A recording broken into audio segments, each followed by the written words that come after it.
every time it happens, we do just about nothing. That doesn't mean there aren't things we can't do. We could do things. We could support and enact legislation that changes the context of gun ownership in this country. Now, we don't know if any of those factors were relevant in this shooting, but we're talking about a big problem here. We can enact laws and try to make things better for everyone, or we can just keep shaking our heads, turning off the television, and waiting for the next mass shooting. I doubt it. In this world, there's two kinds of people, my friend. Those with loaded guns and those who dig. Broadcasting from a Montana wilderness fortress at the headwaters of the Missouri, this is Matt Christiansen Live.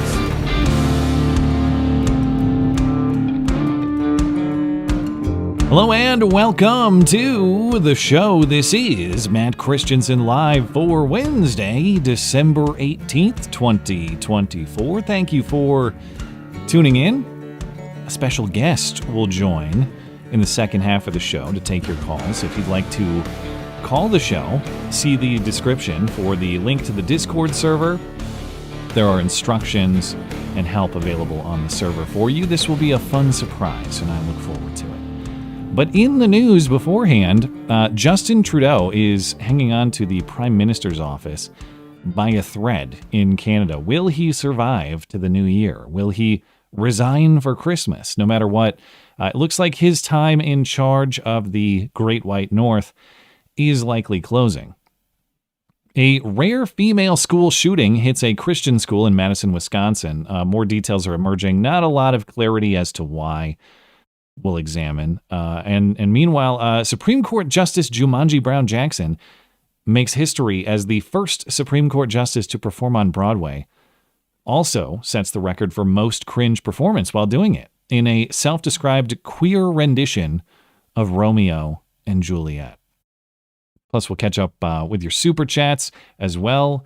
We'll get to your chats halfway through the show before I start taking calls. We'll catch up with them at the end as well. And speaking of, hey, if you enjoy the show, please consider supporting the show. You can do that for as little as $1 a month over on my website. That is mattchristiansenmedia.com or mattis.gay. Listener support is what keeps my operation running, and it is, of course, hugely appreciated. There are perks available for your support as well. mattchristiansenmedia.com/support linked in the description. And we got to say hi to our featured listener-owned business for the evening as well, and that's our friends at Western Razor Company. We all know that we're being lied to on a daily basis by our government, by corporate media, and by razor companies too. Think about it. Their ads used to appeal to your masculinity. Then they took advantage of your sensitivity with aloe strips. They kept adding blades, thinking you wouldn't notice how clogged they got. And the more they changed, the more plastic and disposable they became. The honest truth is those other razor brands are lying to your face, and our friends at Western Razor aren't going to take it anymore. That's why their safety razors are 100% metal, made in the USA and made with integrity. The replacement blades are inexpensive too, so you get a great shave and you save money while doing it, because when you buy a Western Razor once, it will last forever. Listeners of this show get 10% off their order from Western Razor when you use promo code MATT10 at checkout.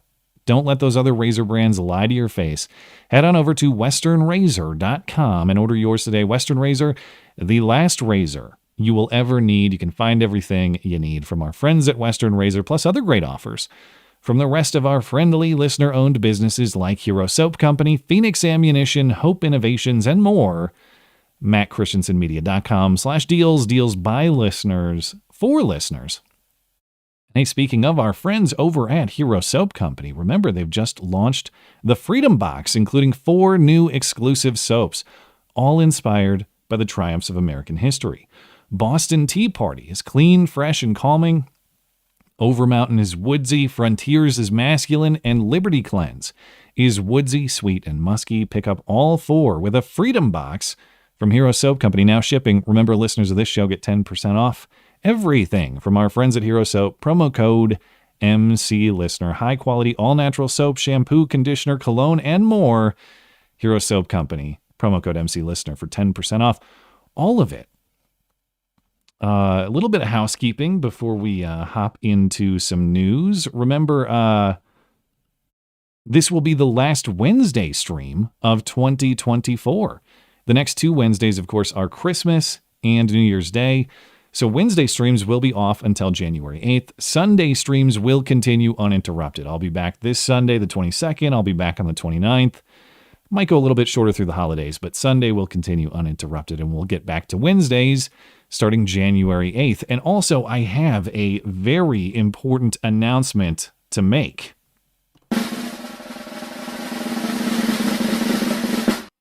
Congratulations to our friend Batman and his wife on the birth of their healthy baby girl. We love you. You're very special. Of course, Batman has done a lot of work for this stream. He's done a lot of voices. He's been a longtime caller of the show. He's joining me on Wednesdays now to take calls. And I'm personally honored because Batman met his wife through this stream. And it's always a pleasure to share evenings with you guys in the audience, but to know that there are families built through this stream, including my own, that's an honor beyond words. So incredibly humbling. Congratulations to Batman and his wife, and all the best to their beautiful family. Merry Christmas and Happy New Year as well.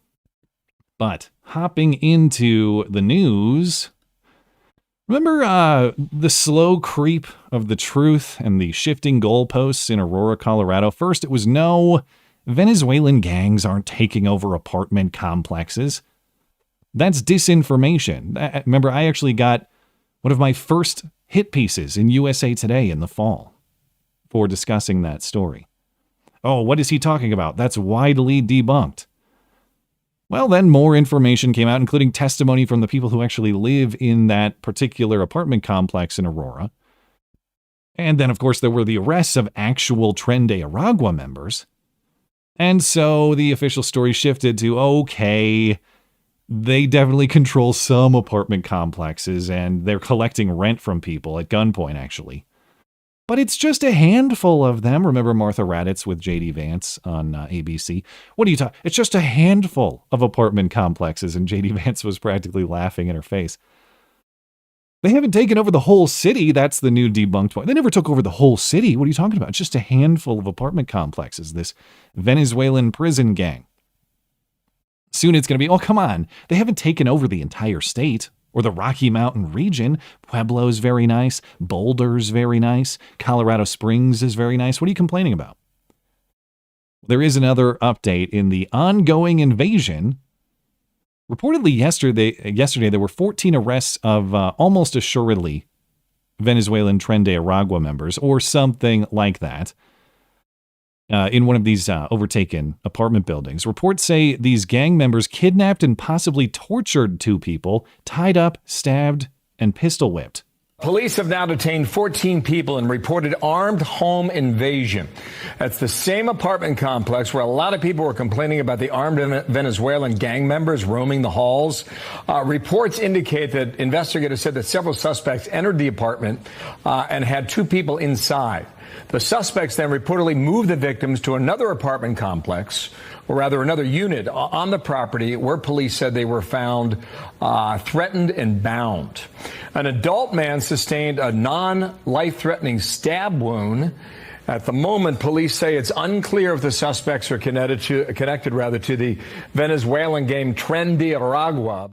Yeah, the police chief has confirmed it's a gang incident, though he doesn't yet know what gang. And as the mayor of Denver said earlier in the year, well, what's the big deal, okay?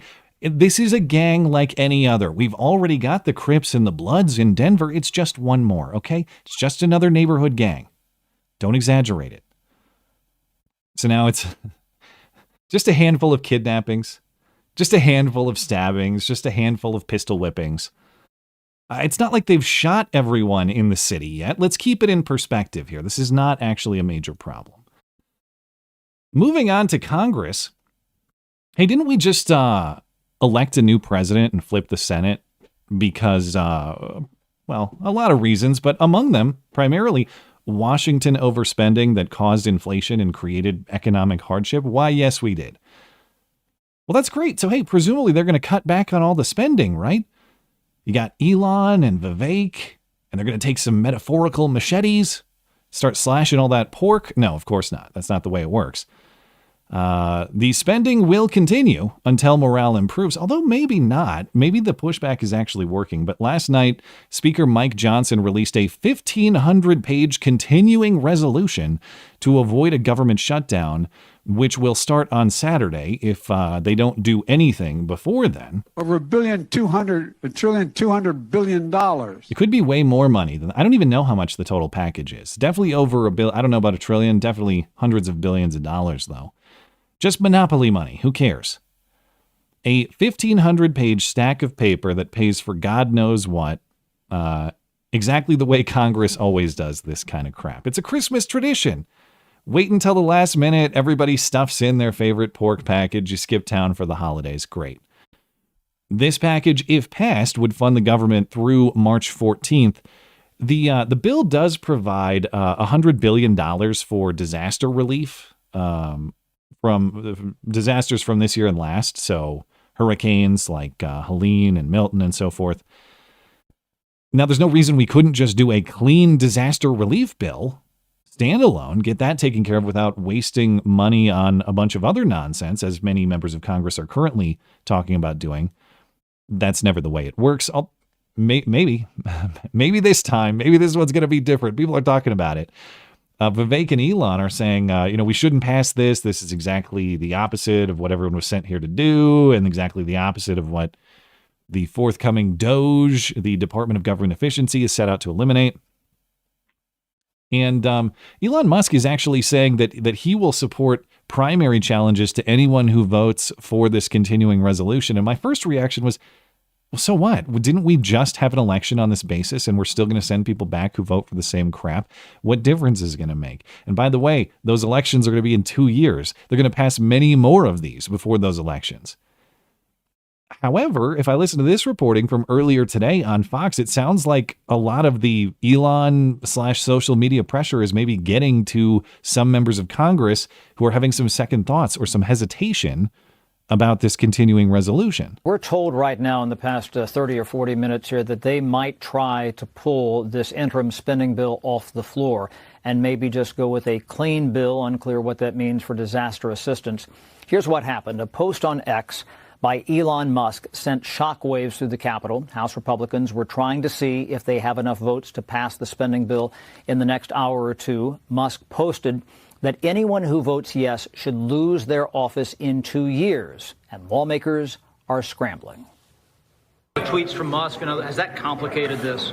Well, I think that there's always a lot of interest in what's happening up here, and this is more than interest. They're telling people if they vote yes, they should be voted out. The social media world is a part of our politics, and I think members have to expect that. There will be a lot of hard votes in the next couple of years. Okay, so maybe some hesitation, though I still believe they're going to do what they always do. But hey, at least they're having some second thoughts about it. That's an improvement, right? Perhaps most controversially, this bill includes a congressional pay raise. That's right, for the first time since 2009, if this continuing resolution were to pass, members of Congress are getting more money. And members of Congress are supposed to get an automatic cost of living adjustment under a 1989 law. So the way it works is they pass spending that causes inflation, and then they don't feel the effects of that inflation because they take your money or print more of it and cause even more inflation on top of it. But in recent years, that cost of living adjustment has been blocked. So we'll see if this goes through or not. Members of Congress currently make $174,000 annually just for being in Congress, and that goes up if they're in leadership positions. And it goes up if they pass this continuing resolution. And people who support this this idea of pay increases for members of Congress, well, the argument that's cited in this particular reporting and that people make is, well, you got to attract good people to run for Congress. Don't you want people to be interested in running for Congress? It's the wrong thinking. Congressional pay should be zero. It should not be an attractive career in that way. Go build something in the real world, earn a living in the actual market. Once you've built something of value out there, maybe then you have some business telling other people how to handle their business or how to build things themselves. Maybe then you have some business setting rules for other people to live by. But until you've set an example yourself and can sustain yourself by providing your own value in the market, I don't care how you think other people should live, and you shouldn't be in Congress. Congress as a career is the problem, of course. When you remove the money, it's not a career. It's a public service, and that's the way it should be. People should build success outside of Congress. They go to Congress for a short amount of time as a service to the public. That was the original idea. And the same people who will tell you, oh, we got to get the money out of politics. Haven't you seen how much money is being spent on these campaigns and on all these ads? Yeah, there is a lot of money being spent on all that.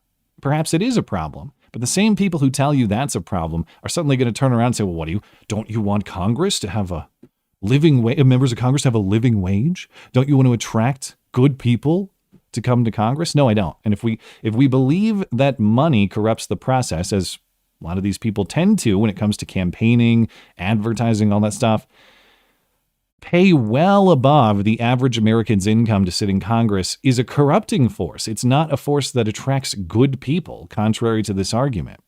If unaccountable money corrupts, you got to remove unaccountable money. The congressional salary is exactly that. There was an interesting moment when a CNN reporter, his name is Manu Raju, not to be confused with Raja Milan, the YouTube CEO. Manu Raju challenged Illinois Democrat Senator Dick Durbin on the pay raise. And count this as one of those exchanges in which I hate absolutely everybody. Members are giving themselves a pay raise. Do you guys deserve a pay raise? Well, that's news to me. It's good news. You know, what has it been, 10 years or 14 years and no COLA, no change at all? I think it's about time something's done. You support giving yourselves a pay raise? How would I not know about a pay raise? But I mean, people look at the performance of Congress and say, why should we give them more money? What about the media? Think about that for a second. And we're not paid by public money. I know you're not, but I mean, half of your listeners are not there anymore. You're still getting the same paycheck? What's going on? Okay. Yes, CNN does suck. You're right. But that is a total non sequitur. Because even if CNN sucks, why does that mean you, as a member of Congress, deserve a pay raise? CNN, as the reporter said, is not paid with my tax dollars, so even CNN has more market accountability than Congress does. And notice that the second this guy, Dick Durbin, gets a mild challenge from CNN, they're supposed to be friends, but he got a mild challenge in this case. Well, suddenly he turns into Trump. Well, what the hell do you know? Nobody watches you. You're fake news. You are fake news. Very fake news. He morphs right into Trump in that moment. Why, Dick Durbin, why would you defame the good and honorable men and women of our esteemed free press in this way? Why would you do that?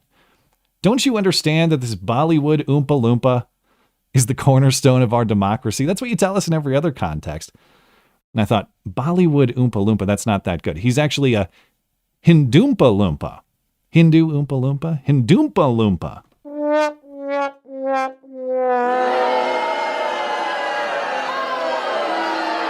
I thought it was fairly clever. The Hindoompa Loompa, Manu Raju. All right, moving into Canadian news. I'm probably going to misstate or mischaracterize some stuff because I'm an American and I don't understand your commie government up north, but it sounds like Justin Trudeau's reign of feminism is finally about to end sometime in the near future. Not necessarily right now, but it's coming. Justin Trudeau has been prime minister for over 9 years, since November 2015, and that struck me as a long time, but I looked it up. He's only the 7th longest serving prime minister in Canadian history, or something like that, 7th, 8th, something in that area. So actually, they've had some prime ministers stick around for a long time.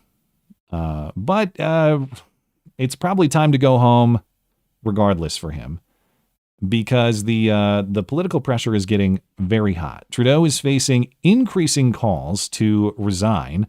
This after his finance minister, Chrystia Freeland, abruptly quit his cabinet on Monday. And I don't know much about this lady other than I remember her like freezing trucker bank accounts and doing other insane things during all the trucker protests. But Freeland quit, and she says this was after Justin Trudeau on Friday told her that he wanted her to step down from his cabinet and take on a different role. She didn't want to do that, so she left. She resigned from Trudeau's cabinet. She is not the finance minister anymore. And in her resignation letter, Freeland cited Trudeau's handling of the budget, but in particular, their dispute was about how to handle Trump's threat of tariffs. Now, Trump has threatened to tariff Canada and Mexico, imported goods from both of those countries at 25% until the border is sufficiently secure, in his judgment. So he's issuing a bunch of demands to both countries. You're going to help us with border security. If you don't, we're going to heavily tariff. We're going to heavily tax goods imported to the United States from your country. And that matters a lot for both countries because the U.S. is a massive and wealthy market. If they're cut off from that or otherwise their access to that market is damaged, that's a big deal for both countries. So it's a leverage chip for Trump. And apparently Freeland and Trudeau didn't necessarily see eye to eye on this because in the letter, Chrystia Freeland says that Trudeau is not treating the tariff threat from the United States seriously enough, and that Canada needs to think carefully about its budgeting and that Canada needs to push back on Trump's America First economic nationalism. Trudeau not doing that sufficiently in her judgment. So if I'm understanding this correctly, Trudeau is so far gone that his political wife is telling him to stop spending so much money on the credit card. I guess that's very on brand for Justin Trudeau. But Trudeau has already lost a lot of political popularity for the same reasons Biden did, as far as I can understand. Economic problems, inflation, immigration, the list goes on. Trudeau is a very weak and unpopular leader right now, and his political support is barely hanging on. When he became prime minister, polling had him at about 63% approval rating. Now it's down about 28%. In other words, a quarter or 3/4 of Canadians disapprove of the job that he's doing and presumably would like him to stop doing that job going forward. So what's going to happen? What's the situation here? Well, Canada does have elections next year. And the Conservative Party is expected to make gains in that election because Trudeau's Liberals and some of the other left-wing parties, they are obviously their preferred policies are not they're not fashionable right now. They're not popular in public opinion. So it is expected that they will lose power next year regardless, but we could have things change beforehand. Trudeau may resign in recognition of that unpopularity, or at the pressure of others within his own party to try to salvage what they have left. If you're in Trudeau's Liberal Party and you think, okay, this is a sinking ship, we got to do something. Maybe sinking is a bad metaphor because they want to turn it around. They want to try to get the best out of a bad situation. Trudeau's not your guy to do that. Let's get somebody else in leadership who might be able to repair this situation. Assuming Trudeau doesn't want to resign or is too proud to resign, whatever, he could be forced out theoretically. The House of Commons could vote to trigger early elections through a no confidence vote. They don't meet again until late January, so that Trudeau's not going to be booted that way in the immediate future. It's also not clear that a no confidence vote would work, that it would succeed, because Trudeau has faced them before and they did not succeed. Things have changed a little bit since then, though. Let me make sure I characterize these parties correctly because I don't want to misunderstand my Canadian politics. But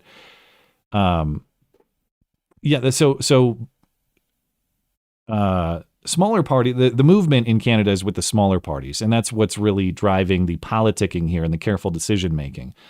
Some of these smaller parties that have been allied with Trudeau have now bucked the partnership or are questioning the partnership. The New Democratic Party, which is a left-wing party, and then there's the Pro-Quebec or Quebec, the French People Party.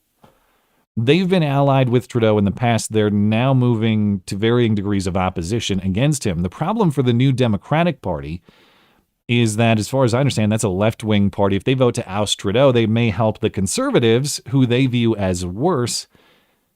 So for that party, it's just a question of, well, I mean, we're not big fans of what Trudeau is doing, but if we go against him, we might actually usher in people who are more opposed to our agenda, and that would be a big problem for us. And so at this point, it sounds like Trudeau is really hanging on because a small group isn't sold on an alternative, but that's not an encouraging way to hang on to power. We can't think of anybody better at the moment, is what's saving Trudeau right now, as far as I understand. That can pretty easily change with some politicking. So we'll see how long this hangs on. Trudeau could be in his last days as prime minister, but I think he's already cooked.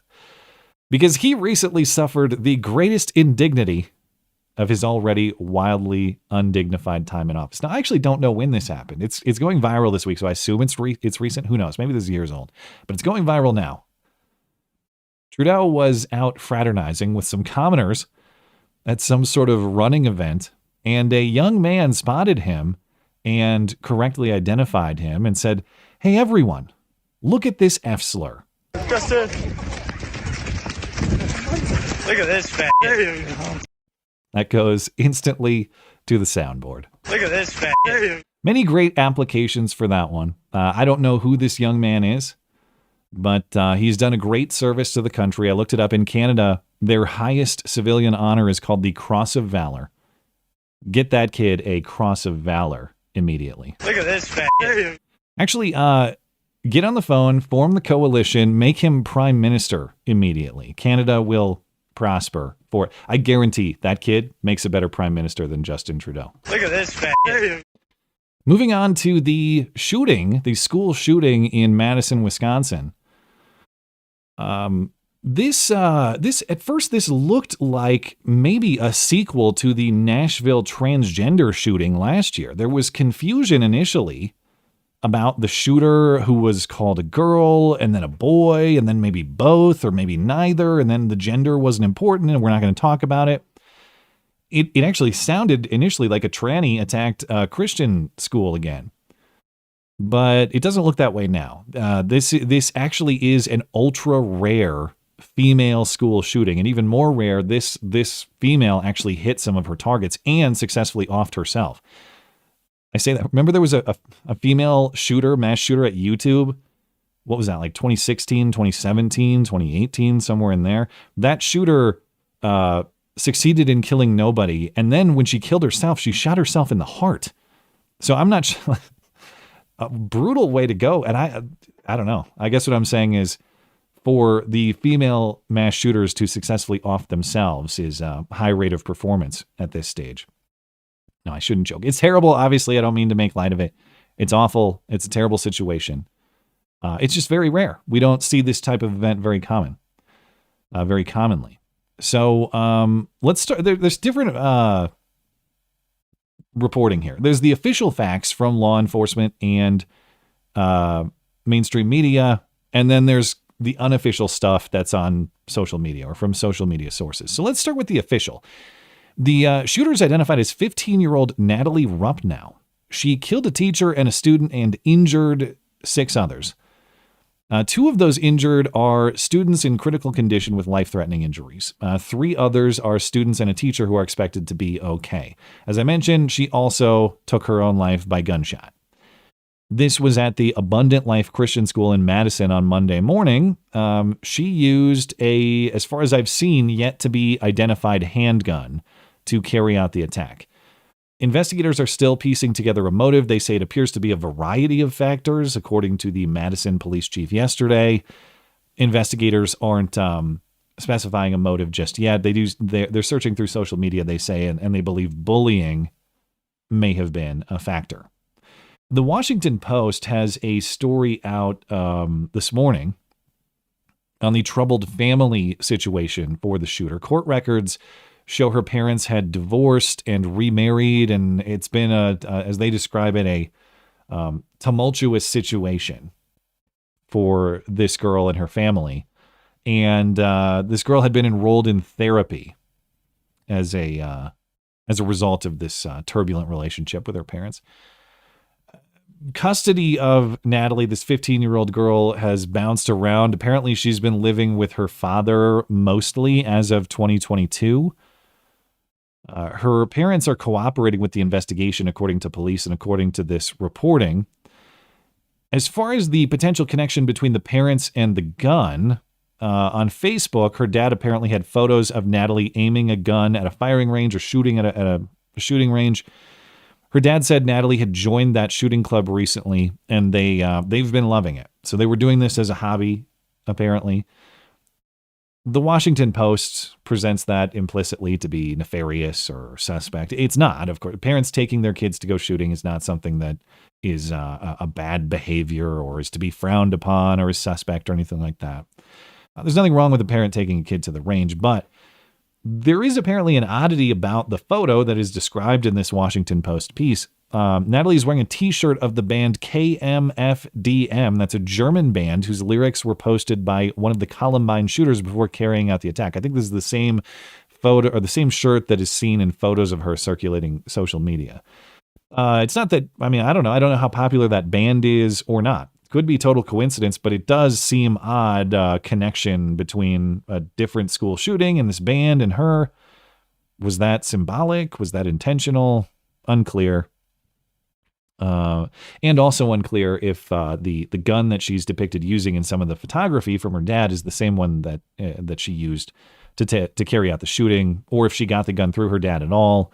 Some of the materials, the alleged manifesto implies that her dad had involvement, at least insofar as maybe he was tricked or deceived. More on that in a moment. Actually, more on that right now. Let's get into that unofficial reporting. It's not unofficial. It's just mainly my biggest hesitation with this manifesto is it reads like it was written by AI or something. It's an odd manifesto. I'm not saying it's fake. I'm not trying to say this person is scamming.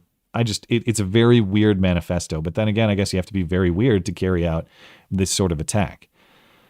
This manifesto in these details is according to Anna Slatz, the woman running Redux magazine. That's a feminist publication, but it's one of those right-wing feminist types. No tranny feminists, trans exclusionary type people, TERFs.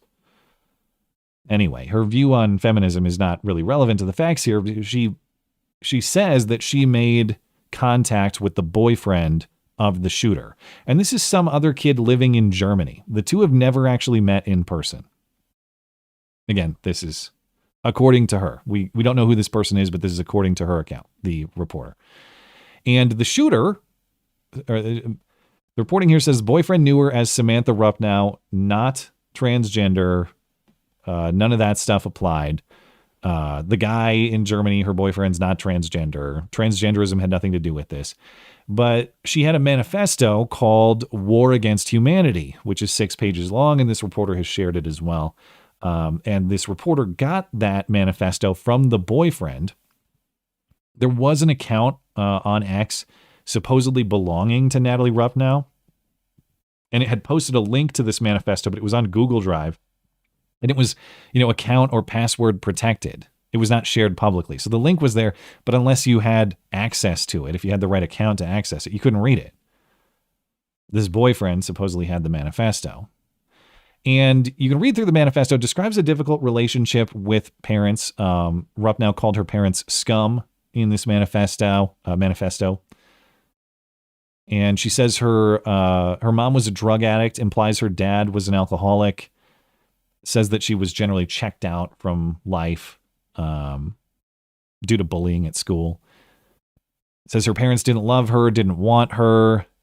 She says she got the gun, or the weapons, plural, from a combination of lies, manipulation, and her father's stupidity. So this is what I was talking about. Like, was dad deceived, duped?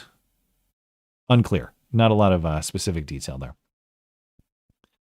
But even though I have some questions about this reporting, or maybe some hesitation with it, it does generally track with what the Washington Post reported this morning. And this reporter had this information out days ago. This is the t-shirt I was talking about with the band. And as further confirmation, this reporter got a photo from the boyfriend that matches photos recovered of this Natalie Ruppnow, the shooter, from elsewhere. So it appears that's confirmation of the boyfriend being who he says he is. But yeah, this was posted days ago. This was posted on Monday, and now we're getting corroboration of this general storyline through the Washington Post. So it could be entirely legit. And that brings us to the political reaction, because, of course, never let a good crisis go to waste. And never miss an opportunity to dress up the crisis to get more out of it. And before I get into this part, yes, as I said, this event is very terrible. Yes, I sympathize greatly with the families who have been damaged, destroyed by this incident. Yes, I want attacks like this to stop, as all sane and reasonable people do. But that doesn't mean that I or we have to submit to the propagandizing, or we don't ask questions about it where it appears, and it certainly has in this case. And quite the opposite, actually, because it's the propaganda that will make us weaker, more vulnerable to this sort of thing. So first, the police chief in Madison, and maybe I'm being too cynical. Maybe this was just an honest mistake. Maybe it was someone else's propagandizing. The police chief ran with it without vetting the claim or verifying it.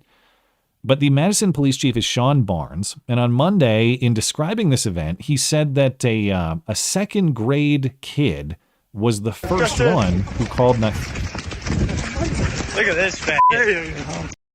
That was not the 911 call. I just forgot to turn that clip off. I'm trying to be very serious here, not call Justin Trudeau an F-slur. Anyway, here is the police chief saying it was a second grade kid who called 911. A second grade student called 911 to report a shooting had occurred at school. Don't let that soak in for a minute. A second grade student called 911 at 10:57 a.m. to report a shooting at school. Except that's not true. And he had to clarify yesterday that actually it was a second grade teacher who called 911 to report the shooting.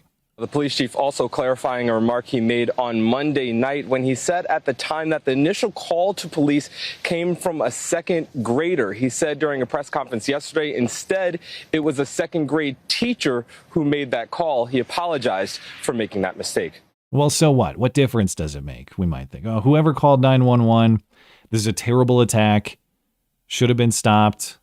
Correct. That's the point. It doesn't actually matter who called 911. The situation is the same regardless. And so why was that false claim emphasized in that way? Because it is emotional, do something bait.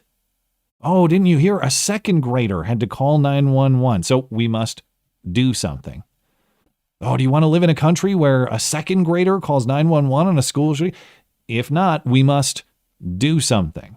Do you want second graders to be trained emergency responders? If not, we have to do something. And do something ends up being some variation of give up your guns, restrict the rights of others, become more dependent on the state for your security and safety. Why? Because of someone else's false emotional characterization of the attack. And again, this is not to diminish the attack. It's awful, okay? That's terrible what happened to these families, but that doesn't mean that we have to exaggerate or lie about what happened as a way to make the situation more emotional for others in pursuit of political goals.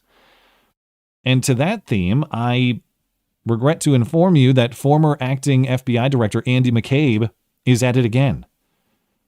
To Dick Durbin's point, somehow they pay this guy to be on CNN.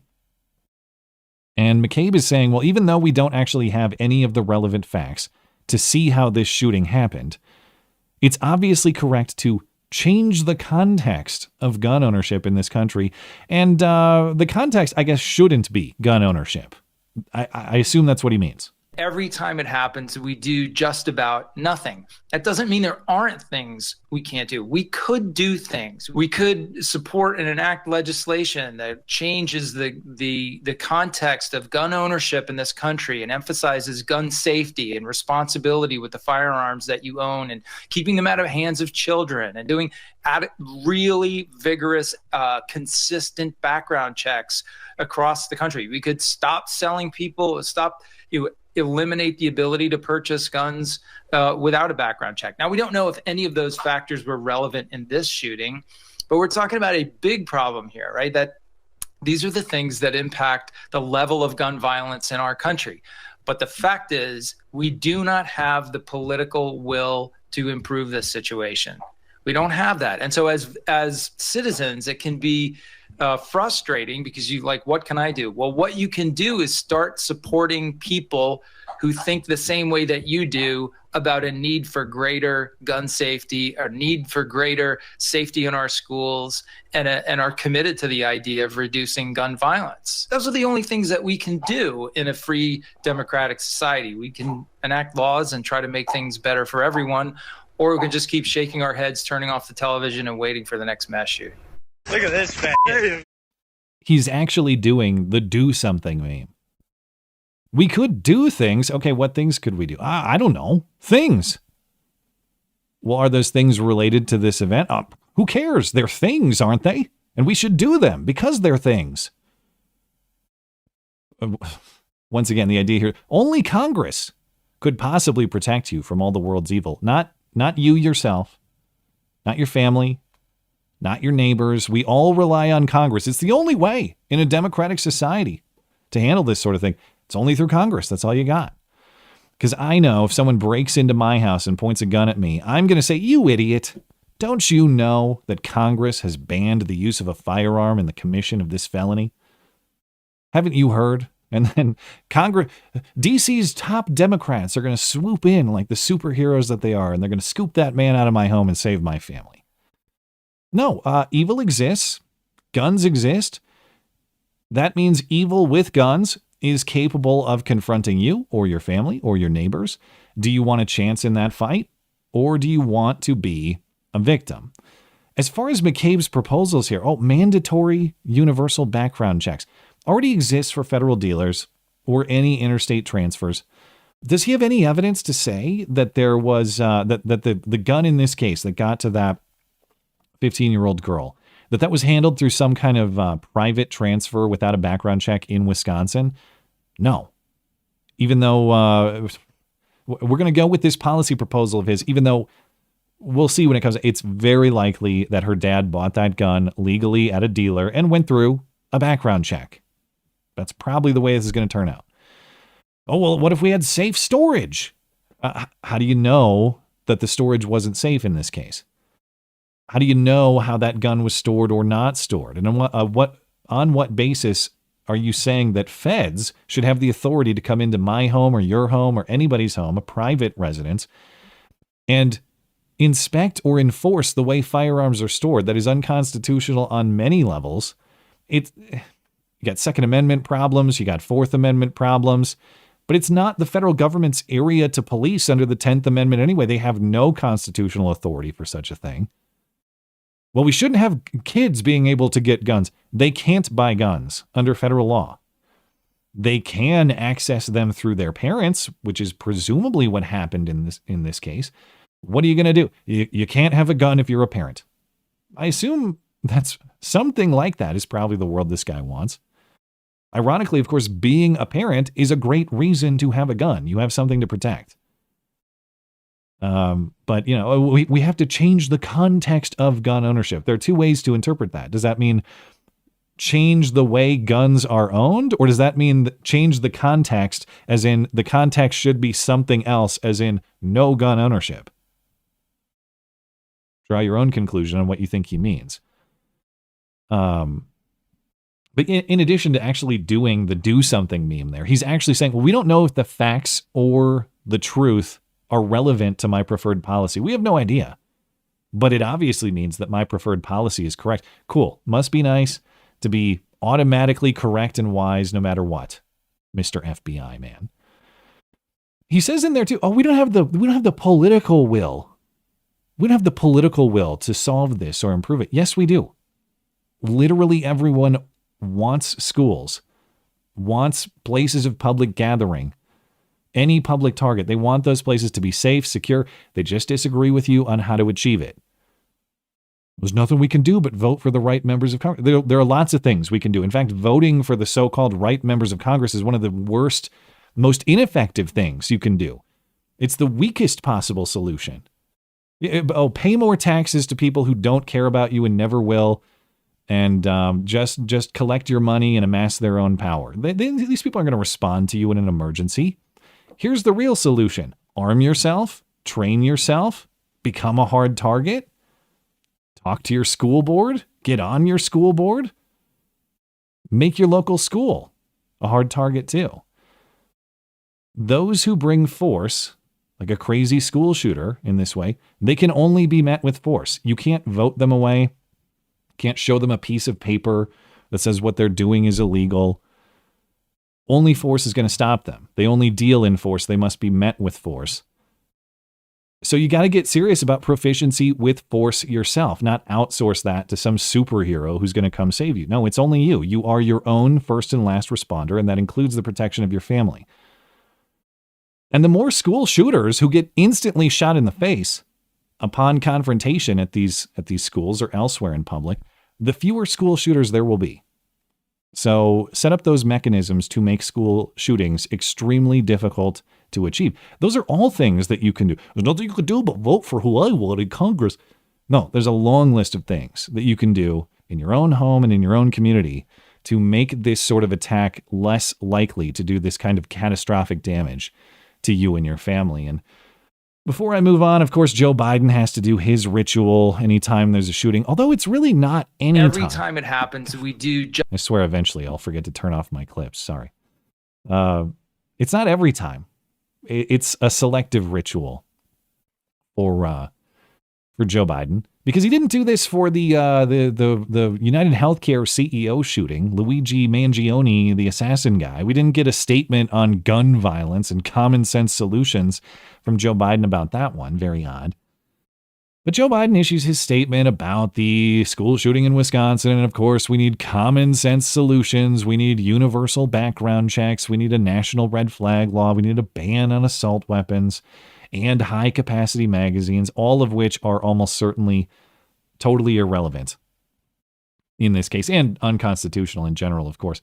Watch it turn out again that this gun was legally purchased through a dealer that conducted a background check. You think this guy's going to a gun range with his daughter as, say, like a prohibited person who would be charged with a felony for possessing a gun? The fact that he's taking her to a public gun range tells me that he acquired the firearm legally, almost certainly. Which means he bought it from a dealer and got a background check. I would bet a large amount of money that will turn out to be the case. We needed an assault weapons ban. High capacity magazines. It was a handgun. Okay. We don't know what handgun specifically, but no AR-15 ban, no AK ban. It's going to stop what just happened here. A national red flag is insane. Red flag as a concept in general is insane, but federalized red flag is particularly insane and particularly illegal. The idea here is that if your neighbor or your kooky uncle or whoever in your life thinks that you're a threat, they will go to police, they'll go to a court, and they'll get an order to seize your firearms without you being charged with a crime, let alone convicted of a crime. Not even charged of a crime. My neighbor's dangerous. I don't like him. My uncle likes Trump. He's dangerous. Whatever. You go take those guns without any sort of due process, without you even being able to defend yourself in that court. They're going to go petition a judge without you there to represent yourself. They're going to send police to come take your guns. And we've already seen this turn fatal. There's been a few cases nationally in states that have this. I know there's one in Maryland. I think there might be some others. But yeah, police go to take people's guns. They have no idea what's going on because they're not a party to the process. And the situation turns fatal. And if you think it's going to get safer when the FBI starts doing it, it's not. It's going to get more lethal. So, yes. Good luck. Good luck with federalized red flag to stop this sort of thing. A couple more topics before I take a super chat break. We'll get into your calls. But did you know that Supreme Court Justice Jumanji Brown Jackson, a.k.a. Affirmative Action Jackson, she has long had a dream to perform on Broadway. And so she made history, or dare I say herstory, this weekend as the first Supreme Court justice to appear on that storied stage. She was a one-night only walk-on role. That's what she had. In the production of the Tony-nominated romantic comedy musical And Juliet. Do you mean Romeo and Juliet? No, it's And Juliet. Just because this is a modern queer take on the tragedy that imagines what would happen if Juliet survived and took control of her life. So yes, Jumanji Brown Jackson was literally acting queer. You're acting queer. And this is all about female empowerment, as Jumanji explains. And yes, we're going to watch a brief segment of it. No, God! No, God, please, no! No! No! No! Female empowerment!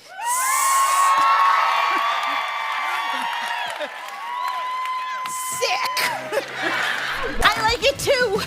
I think what I like about it is that I am having a very strongly negative reaction to it. Like I hate it. Which makes me think it must be brilliant. Got this feeling in my body. I did it. I made it to Broadway. Come on. The question is obvious, of course. If she's unable to define woman, as she couldn't during her infamous Senate confirmation hearing, well, she's not a biologist, remember the answer. Well, then what is female empowerment exactly? And I guess I'm going to have to take a stab at what she'd probably say. It is the empowerment of anyone who says that they're a woman. But then why does Romeo have to be deleted from the story for Juliet to be empowered? What if Romeo said he was a woman? Or Juliet said she's a man?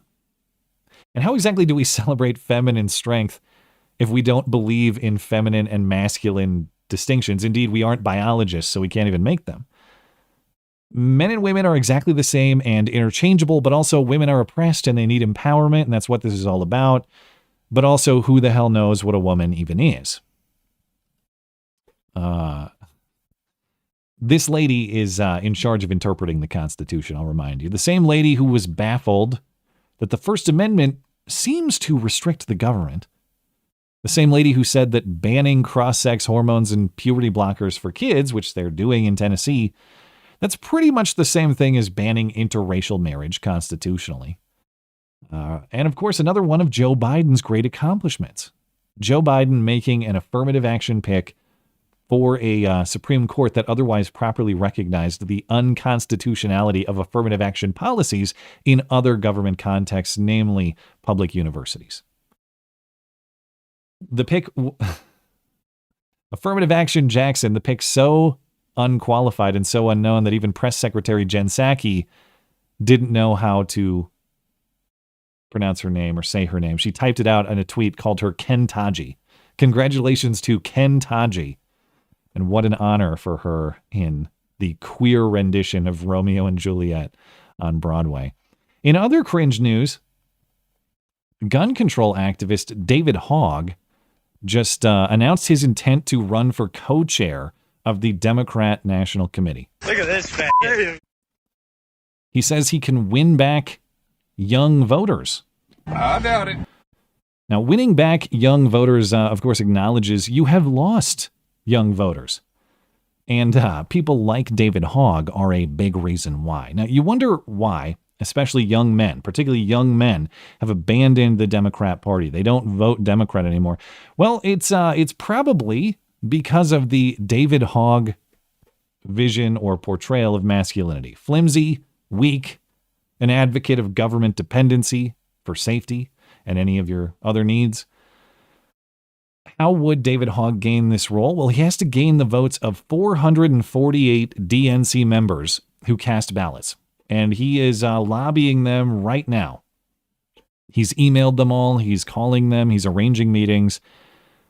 The irony, of course, is David Hogg is not going to get a job in this party because he's a white male. And I wish someone would ask David Hogg seriously, how do you respond to the criticism that maybe you should yield the position to someone more demographically qualified, like Jumanji Jr.? Get her in there. She deserves the leadership. But of course, I think this is good news. If Democrats run on, we love weak men and taking your guns even harder, I think that's a losing message. I welcome it. Go ahead. How would this happen? Well, again, David needs the votes, but it will happen end of January into February. The DNC holds its leadership elections on February 1st. At the party's winter meeting in National Harbor, Maryland, current chair Jamie Harrison is also stepping down. He has held that post since January 2021. Declared candidates for chair include Maryland Governor Martin O'Malley. He's the guy that you forgot even ran against Hillary and Bernie in 2016.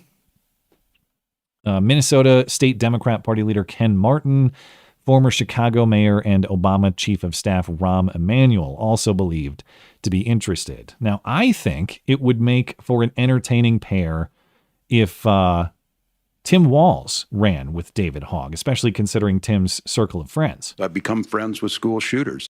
But actually, remember that Tim Walz's clarification for that statement was, no, what I meant is I'm good friends with David Hogg. I didn't mean I'm friends with school shooters. I meant I'm friends with victims of school shooters like David Hogg, itself a debatable statement. But that's what he meant. So they're great friends. They would make a natural pair.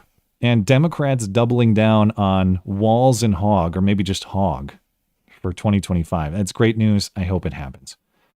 But all right, that'll do it for the news. Before we get to our callers, let's check in with some super chat. I know I left you guys hanging the other week, and I won't do that again.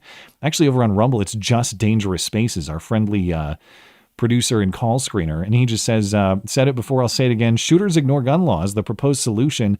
Let's introduce even more gun laws for said shooters to continue ignoring. That only punishes law-abiding citizens. I also hate the morons that scoff at the good guy with a gun talking point. It's especially stupid if they suggest that people should rely solely on the police. Well, that is a good guy with a gun, you idiot. That's true. It's 100% true. It's just a state-sanctioned, I guess, good guy with a gun, or a state-sponsored good guy with a gun. But yeah, it doesn't matter what badge or what uniform they have if you're in that situation. All you want is a good moral actor who is armed with the sort of weaponry to confront that threat. You do not care what sort of badge they're wearing in that situation. Thank you, Tim. Thanks for your help with the show, as always, of course. Over on YouTube, Canadian guy. I don't think Trudeau is going to resign. He's too proud of himself. Pierre, dude, I'll never be able to pronounce it, but thank you for the pronunciation guide. Polyev. Pierre Polyev. It turns me into Joe Biden immediately whenever I have to read that guy's name. He's going to be a much better prime minister. I don't know much about him. I've seen some clips of him. He seems like a good guy. Seems like he would certainly make a better leader than Justin Trudeau. So let's see if it happens. And thank you for your support for the show. AP, my pastor used to be one of the pastors who would minister at the school in Madison. He says he still knows a lot of people there. Well, of course, my condolences. You know, it's a horrible situation. I know sometimes I joke about these things, and perhaps that's in poor taste. A lot of things are so terrible, I don't really know how else to confront them. You know, it's like... It's very, being a parent now, it's very difficult for me to imagine what it would be like to get that sort of call that someone has, an armed gunman has raided your kid's school and your kid's dead now. I can only imagine the rage. I can only imagine the horror. And so I don't mean to make light of this stuff. It's just, a lot of it's so horrible. It's hard to process otherwise, you know? And Godspeed to your pastor and to that community. Purpose of the ages. Congrats to Mr. and Mrs. Batman. There is no better purpose than to raise children and benefit our world. Don't be gay. What? Don't be gay. Have children and raise straight and godly generations. Thank you, Matt, for your contributions too. Thank you for your kind words for Batman and, of course, my family. We love you. You're very special. You know, we got to be tougher on these things. Tough love is beneficial. I appreciate it. You know, it's so interesting. Like that sort of stuff is previously characterized as, hate speech or this or that. The propaganda, unfortunately, victimizes people to the point that Purpose of the Ages is raising there to propagandize people out of having family the natural way, the union of man and woman. Whether it's feminism and mixing up gender roles or transgender nonsense or the redefinition of masculinity even or all that, or the idea that the gay relationship and the straight relationship are totally interchangeable. Well, they're not. Again, it's not me saying like you should be banned from this sort of thing. it's recognizing that children are only conceived through the union of man and woman. And of course, we have different technological ways to achieve that these days, but fundamentally it's that combination that does it. And that's what makes that relationship distinct. And any propaganda otherwise is actually victimizing people because it's taking away that most rewarding, biggest purpose in your life.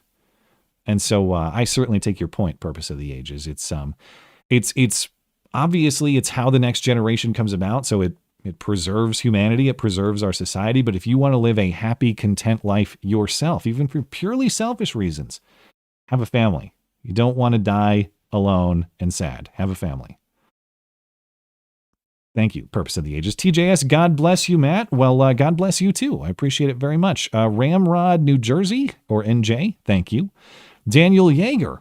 Chrystia Freeland wants to be prime minister. Lots of governments in turmoil across the globe right now due to reckless spending and bond markets.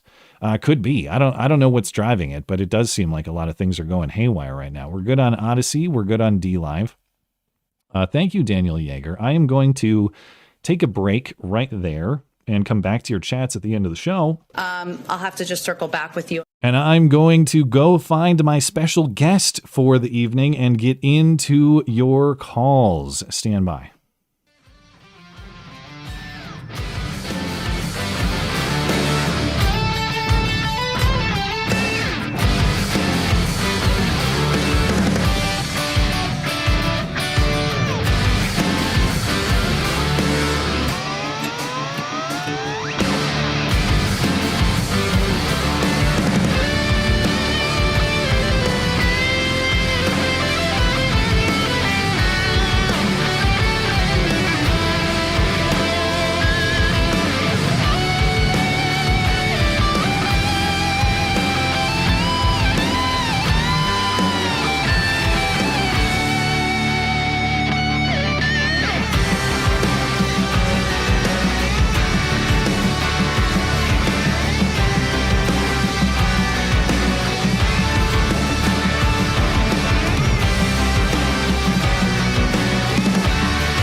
Well, hello, sir.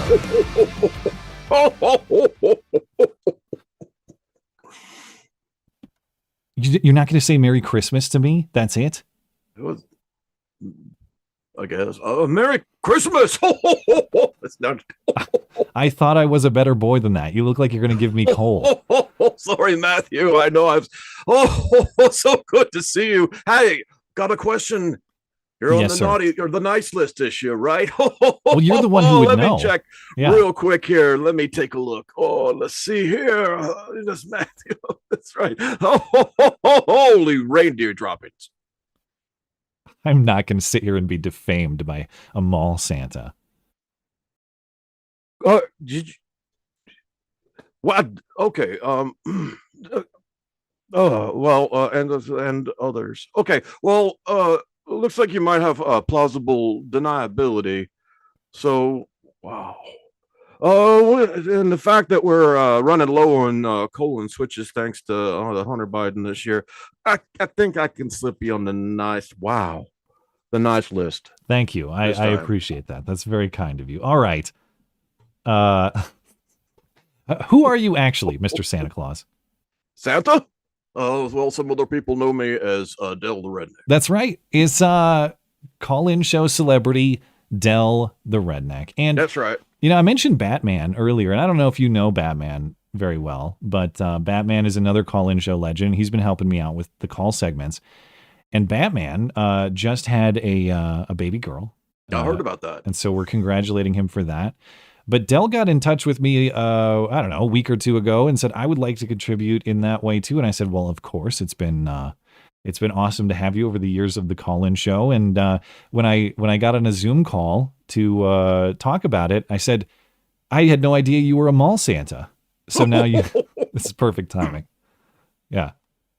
It's not even like let me ask you, I actually haven't asked you this. Have you done mall Santa work at any point in your life? Not on purpose. Are you serious? It seems like because the the hair and stuff, it's not a bit, and that's your real beard. This is your real. It is. It won't come off. And you're like year-long Santa. Razors until you sell. Have you had the Santa look for like all year round? You do this all the time, or is that like a new thing? It happened during COVID, when COVID came out and everyone had to stay home, couldn't go out to the barbershop, and so my hair got real long and my beard got real long, and I was like, shoot, I'm not fine. Let's let it go. So I've always had a beard, but it's got really long. Well, for a while there. I hope that I can grow one like that one day. I've never reached that depth. But all right, hey, I didn't think I could either. I gotta hop you in, or I gotta get you in the live room on the Discord though, so we can take some calls. Can you hop in there? Oh yeah, let me. Sorry about that. There you go. All right, let's get Ratchet Republican in here. Ratchet Republican, are you there? Hey, can you hear me? Yes, sir. What's on your mind? Oh, how's it going? We're well. I got a surprise visit from Santa Claus, so this is great. Oh, hey, Santa.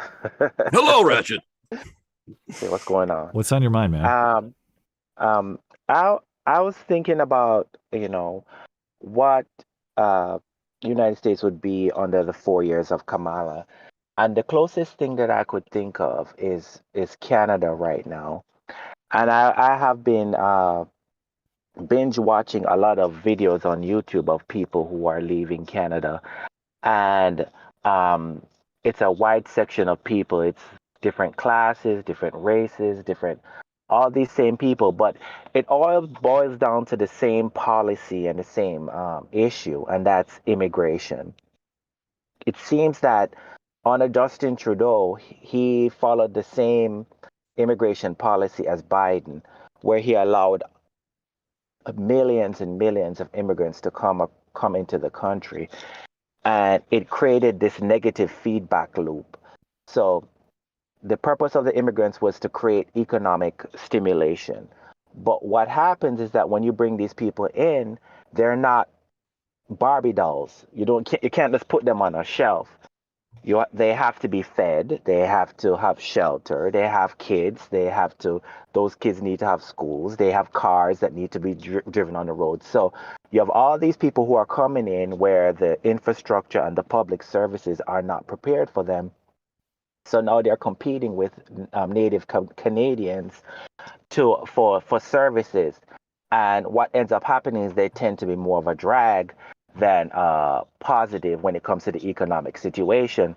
So you get into this loop where you need immigrants to build housing, but then you need housing to house the immigrants. Yeah. So you need more immigrants to build more housing. And what ends up happening is that the immigrants, the majority of them are not going into construction. The majority of them are holding their hands out, saying, gimme, gimme, gimme. And it's my right this, it's my right that. And what it has caused is inflation, because the government is spending all this money. And it's the native Canadians who are paying all these taxes and having to deal with the inflation that it causes. Yeah. And I don't know if you saw an interview that JD Vance had with, was it a New York Times reporter? I can't remember who it was. But the reporter this was before the election, but the reporter was asking something to the effect of what you're talking about, which is, well, if we do this mass deportation, how are you possibly going to build housing on the scale that we need because of all the demand? And his answer, completely stone-faced, was hilarious. He said, well, I agree it is a big problem because, as we all know, no houses were ever constructed before the 1960s. We were totally incapable of it. And his delivery actually was better than the line. But the point being, what you're saying, that somehow before all this immigrant labor, we still managed to satisfy our country's needs for things like food, housing, basic goods and services of living. And also, to the point that you're raising, for every bit of productivity that immigration may provide, and I would dispute the premise that it's actually a lot of it, there's still going to be consumption that is created as well. It comes with both supply and demand, and that's best case scenario. Worst case scenario, it's all demand, and I think we've seen a lot of that. Potentially they have in Canada too. Yes, and one of the guys that videos that I watched was this guy. He was an engineer, made good money, and his wife made good money. I think they were like make $500,000 together. And he was saying that the government takes 40% of his check off the cut, and then on top of that, he's paying close to 15% VAT tax for anything that he buys. And he's saying that he's not getting value for his money because he's literally on a waiting list to see a primary care doctor. Oh, I can't believe. Which country is this? Canada. Oh, I can't believe it. That actually the law of scarcity applies there, even though supposedly you have healthcare as a quasi right. How do they keep the immigrants out at the North Pole, Santa? Well, manufactured homes is where it's all about. So the elves, those things you could just hook those up to a truck and boom, houses everywhere. Trust me, that's what happened around here. Oh, so the North Pole is actually welcoming. You guys are not. Oh yeah. This is the solution. Just all the immigrants keep heading north up through the Yukon territory, whatever it is, all the way to the North Pole. Yeah, exactly. I mean, who else is going to build with the toys? No one's ever been able to build toys before. We needed someone to build toys. No one wanted to build toys, so thank goodness we have all these immigrants that are coming in. I guess I should have predicted that Santa was a globalist. It does kind of make sense, right? Oh yeah, I mean, come on. Anyway, Ratchet Republican, do you have any other thoughts before I let you go? I don't mean to make a joke of obviously these themes are very serious, so thanks for no, that's fine. Thanks for humoring me. Fine. No problem. Yeah. So I just want to end on this, but I believe that if Kamala Harris had won, the Democrats would have said that, well, we can just go back to past policies and allow more people to come in. And I used to disagree with Ann Coulter when she was so obsessed with immigration. I was like, why is she so obsessed with it? And then when I watch these videos of the Canadian, and I'm looking at the correlation between demand and supply, you realize that when you create all this demand and you artificially inflate it, you are going to raise prices and lower the standard of living, and that's what's happening in Canada. Yeah, and that's what I think. That's what's going on right now. Well, I'm glad that Kamala's America will simply be a fictional topic for people to write about or make movies about. I'll watch the show. I just don't want to live it. But thank you for calling in, and Merry Christmas and Merry Christmas. Yeah, have a Happy New Year. Merry Christmas. Merry Christmas. Happy New Year. Happy New Year. Del, on a sincere note, what do you think? What do you think the alternative timeline would be? Let's say Kamala Harris was your official election 2024 winner, and we were somewhere in between the election and January 6th too right now. What do you think would be going on? Or do you think people, I guess my question is, do you think people would lay down for it and we'd just live through another Biden term, but potentially worse? Or would, I don't know. What would happen? I don't know. What do you think? I mean, she'd get, I question a lot about her being the policeman running. I'm pretty sure that she was another figurehead. She wasn't really going to be the person that was going to be in charge. It was going to be like a ninth Obama term, and that they were just going to keep on going with that. But it was kind of strange that everything seemed to fall in place for the Republicans there at the end. I mean, it's like the Democrats couldn't stop stepping on each other's toes to get out of their own way. That just everything just happened so well that to help Trump get elected. That was kind of a little. I don't know if I think they were trying to tank her. Honestly, might have been Biden. I don't know, but so there. I think there'd be infighting. I mean, there'd be Democrats that were mad and Democrats are on her side. It would be a mess. Honestly, it's all for David Hogg. It's all clearing the way for David Hogg. There's someone to become in charge of the party. I got a text from my family, and my 3-year-old son is convinced that I am actually talking to Santa Claus right now. So, hello, little Matt. We love you. Be You're good. Very special. Yeah, Eat your vegetables. Listen to your parents. I'm just trying to make this convincing as possible, so I can get a week's worth of good behavior out of him before Christmas.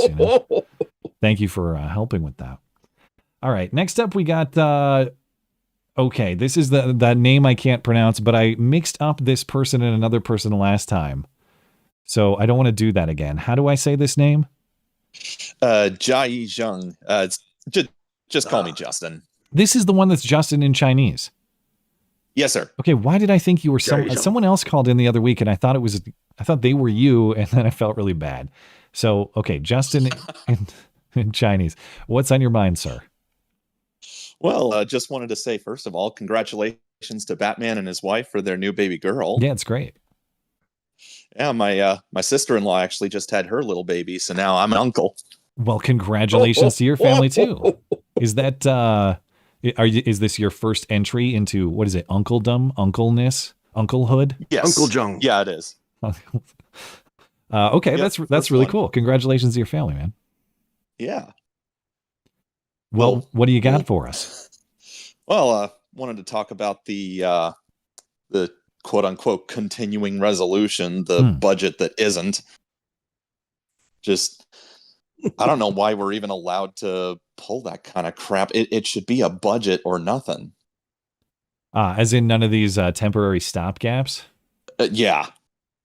Okay. I mean, I guess I don't necessarily disagree. I wonder, if you don't get serious about the spending, does it matter if it's for 3 months or for a year or for whatever it is? And that's a fair point. Are you familiar with a guy named Anthony Davies?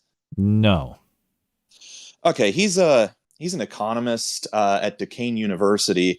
Got a few videos on YouTube that are pretty interesting to look at. One of them, this is from a video that came out pre-COVID, so before inflation went absolutely nuts. But his idea for just getting spending under control was, step one, cut all government spending by 10%, no exceptions. And when I say cut, I mean it like the average person would mean it, that phrase, actually spend less, not the politician. So was that proposal just across the board, all departments, all programs are 10, or would it have to be 10% of the total, but it could be anywhere? 10% of total, but it could be from anything. Like if there's something you're absolutely not willing to cut by 10%, then cut something else by more. Okay. But yeah, cut spending. Then step two, hold spending at that level for, I don't know, 4 or 5 years, which probably have to be more than that now, but basically just give the American economy time to grow so that it can actually support the level of spending that we have. Yeah, that's the thing, is if there's any way out of this, it's growth only. And I don't even know if there is a way out of it. 10% is, it's crazy because on the surface level, that seems like way too light, Like we got to do way more than that. But actually getting that agreement out of Washington, D.C. would be legendary. It would be monumental. It would be historic. We've never seen anything like that before. And it gives you an idea of just how addicted to our money and printing money and an ever expanding budget and the bloat that entire city, that entire structure is. So that never got traction, I take it. Nobody ever took that proposal seriously? Yeah. No, this was just something that he put out in one of his videos on YouTube. Like if we wanted to get serious about getting government debt under control, this is probably the best way to do it. But nobody's going to do it. I mean, the companies won't let them do it. Nope. I mean, come on. Companies own the politicians. They're not going to let them cut. Which company gets to not get as much this year? Not happening. Yeah, it's the contracts. It's the regulatory protections. I'm sure a lot of that is what drives it. Yeah, and eventually math will not be denied. Eventually it's just going to crash and burn. Yeah, that's going to be get a good seat for that show, rocking chair, a nice beer. Metaphorically, it is a mostly peaceful metaphorical burning, Raja Mohan. But it's that place that's going to light itself on fire. I'm not even talking about like the country folk. It's not Del and Maud from the Double Wide heading down to D.C. to light. That place is so corrupt and so broken and so backward. It's going to light itself on fire eventually. It'll burn from the inside. It won't take some sort of arson case or something like that. That's why we stuff all our money in the mattress. So we're ready to go. We're ready when that happens. You got to do precious metals, man. Money, that's not cash is going to be worth anything. You're going to start fires. Precious metals like copper and steel and maybe some rusted tinfoil. That's a form of precious metal. Don't forget coat hanger wire, and I don't mean it for reproductive freedoms. I mean it for jeez. I mean it for other purposes. All right, Mr. Justin. Yeah. Chinese Justin, you got a last word before I let you go. Wanted to let you know, none of my family knows yet, but my wife is pregnant as well. Oh, wow. Uh-oh. Oh, man, Batman gets around. So both of our parents don't know yet. Finding out is part of their Christmas present this year. Oh, wow, that's great. I won't tell. I just hope that nobody who listens to this show knows your parents. But I don't think so. It's a pretty good bet, I would think. Anyway, congratulations, man. That's really great. We love you. Yeah. You're very special. Well, I hope you have a good Christmas as well. And, of course, a Merry Christmas to you too, Santa. Merry Christmas. Ho, ho, ho, ho, ho, ho, ho. Santa, you got to cut the cigarettes, I guess. Oh, let's go, Thank you, Justin. Probably should not have. Yeah, probably shouldn't have used tinsel this year. All right, we just have actually a couple callers. So, hey, if there's anybody out listening and you're shy or, maybe maybe you have a wish list for Santa. Hey, that's right. You want to come sit on Santa's lap? It's open to you. So hop in the Discord server if you'd like to get a call in this evening before the end of the stream. But we got a couple more. Then I got Super Chat as well. But there will be time available if you're thinking about calling in. This is Santa. This guy's getting coal because his username is just the short version of the N-word. So I don't know what to do with that. The N-word. Hello, you know Del, what the N-word is? and whoever this other guy is. Big fan of Del. Good man. Good man. If I end up being Dell's co-host, that's okay. I just want some sort of future. Okay. Hey, I'm surprised that there's space for you, Matt, considering Ma isn't taking up all the space. No, don't say that. You might come in. All right. Okay. We have too many comedians here. What do you got? Okay, so I wanted to talk about Justin Trudeau, considering I'll give you the Canadian perspective. Yeah, please do. You mean Justin Trudeau allows you to type the N-word in that country? I'm surprised. Well, I can't type the full thing. Yeah. We don't have full freedom of speech. That's just how it goes. Yeah. It's just like a interesting situation because I don't think he'll step down, but the thing is that it's basically based off of Jagmeet Singh, which is the NDP guy, the leader. He's a small party, and he has refused to vote non-confidence and bring down the government many, many times. And the biggest theory, and most likely theory, is that it's all based off of his government pension plan. Because why would that be affected by who's prime minister? Would they cut it or something? So you have to be in government for a certain amount of years, and then you get a lifetime pension plan. Oh. And if he calls the election early and he doesn't win his seat, then he won't like he's from a required competitive district or whatever it is, and whatever they're called in Canada. He's not from a competitive district. The issue is that he sucks so bad that nobody wants him either. Would it be fair to say he's like a Democrat? Well, he's not even. Maybe he's like Bernie Sanders because he's not they're a left-wing party, right? Correct. So he's like Trudeau was already the way that Trudeau got in was that he outflanked the left. So it's like if Bernie Sanders came in and then Trudeau was like, no, I'll be Fidel. You could be, I'll be my father, Fidel. Yeah, I was going to say, I've read the theories. They seem pretty compelling.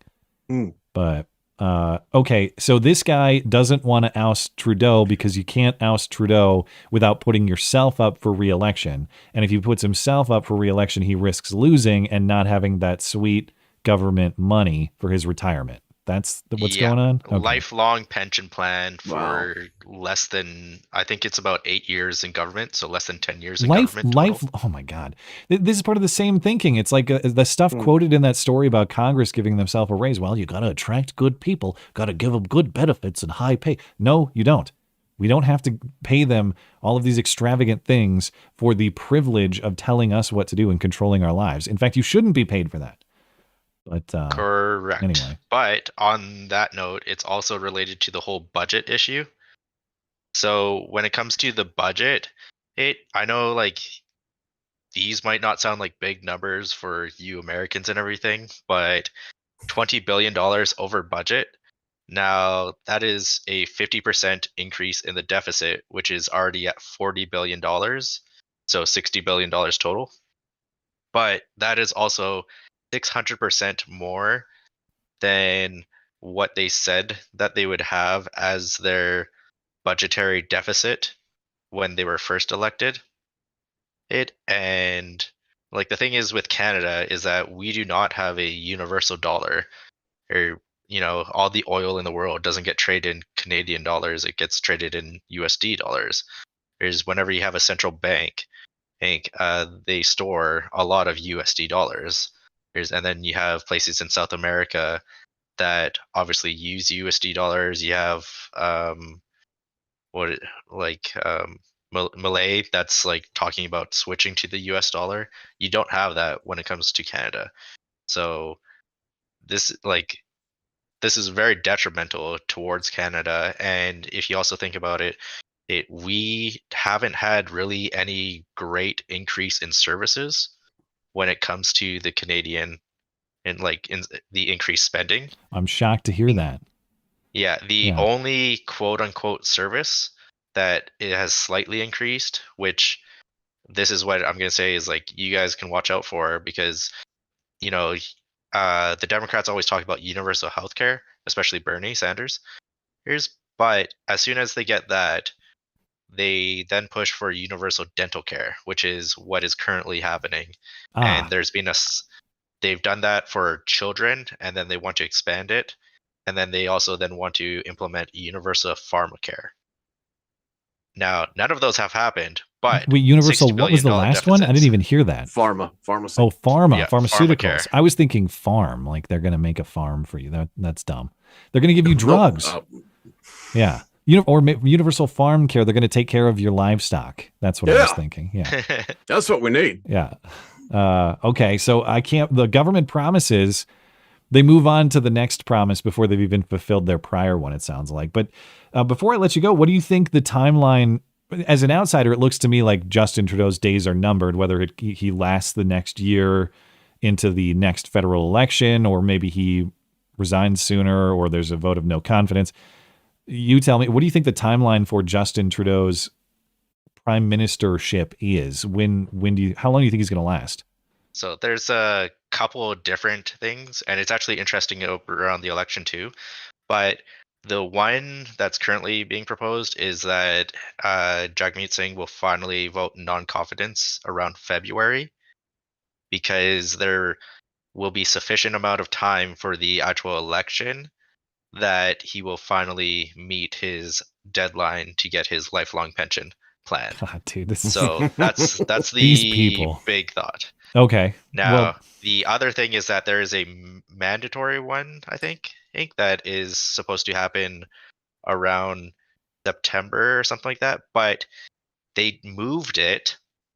And the reason why they moved it is because now we have a bunch of East Indians, and because Diwali is around the same time, they moved the election so then it wouldn't conflict with Diwali, even though we are not an Indian country as of now.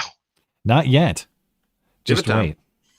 Yeah, they'll be taking over soon. Raja Mohan will have you in prison for your Discord username very shortly. But Yeah. all right, thanks for the Well, insight. my curry. Twitch username is much easier and not nearly as controversial. If I could plug that in there. Well, thanks for Which the is insight. just- I had no idea there was all this like personal scheming that's totally independent of politics. Really, it's just about like personal benefit type stuff. I hadn't read that at all, so I appreciate that insight. Well, even with Christian Freeland, there's personal scheming. Like Ugh. she's been agreeing with everything that Trudeau has been doing and has been in lockstep, but she has only come out with this because she was getting fired to be replaced by a former what is it? The person in charge of the Bank of Canada. Well, the Indians are coming to get her too. That's what happened, I assume. All right. Thank you, man. Merry Christmas. Happy New Year. Merry Christmas. Ho, ho, ho, Merry Christmas to you, dude. ho, ho. Okay, Egrin is up next. Egrin, are you there? So, Saint Nick, they found your tomb. They what? They found your tomb. They're messing with it. They're messing with all your stuff. Not my tomb. It's not my tomb. That's not mine. That's my cousin Earl's. Yeah, he decided to put on the beard one year. Went out and got run over by a truck. So we said, hey, let's put old Santa Claus right down there, and that's where they put him. So yep, that's not me. This is a real story. This is a real thing. I'm looking it up right now. Yeah. Santa's tomb, coffin of St. Nicholas may have been found, but there's a catch. This published by the Catholic News Agency actually today. Yep. I don't have time to read it, but would you guys? It's a steel catch. If you guys know about this, could you catch me up on what this actually is? What? You didn't bring it up? No, this is news to me, or breaking news to me about Santa's tomb. Yep. This was like 2 weeks ago. Well, this reporting's today, but all right, tell me what happened. So supposedly they digged up under the St. Nicholas Temple church, and they were doing some archaeologically digging, and supposedly they found the actual tomb of St. Nicholas. I don't know much. I don't really know anything at all about the actual St. Nicholas. Do you? Well, he is the patron He was saint of jolly. prostitutes. Yeah, he was he jolly, really? as I understand that. The patron saint of prostitutes. Are you No. serious? There's definitely yes. Santa, can you verify, or is that just a smear? Not Depends on what side of the family he's from. I wouldn't Oh. put it past him. Okay. So some clauses enjoyed their women. Yeah, that was probably Cletus Claus. Okay. Yeah, yeah. Saint Nick, could you bring back shotgun weddings back? Oh yeah, Because those all the apparently, time still. Madison, Wisconsin definitely needs shotgun weddings back. No, we have shotgun weddings all the time. For example, Maudette was trying to get married the other day until I pulled my shotgun out and put a stop to that. No, you're supposed to, make that happen. It's like, I need my second wife. Oh no, not happening. Don't All need right. more than one wife. Trust me, I already got enough of one.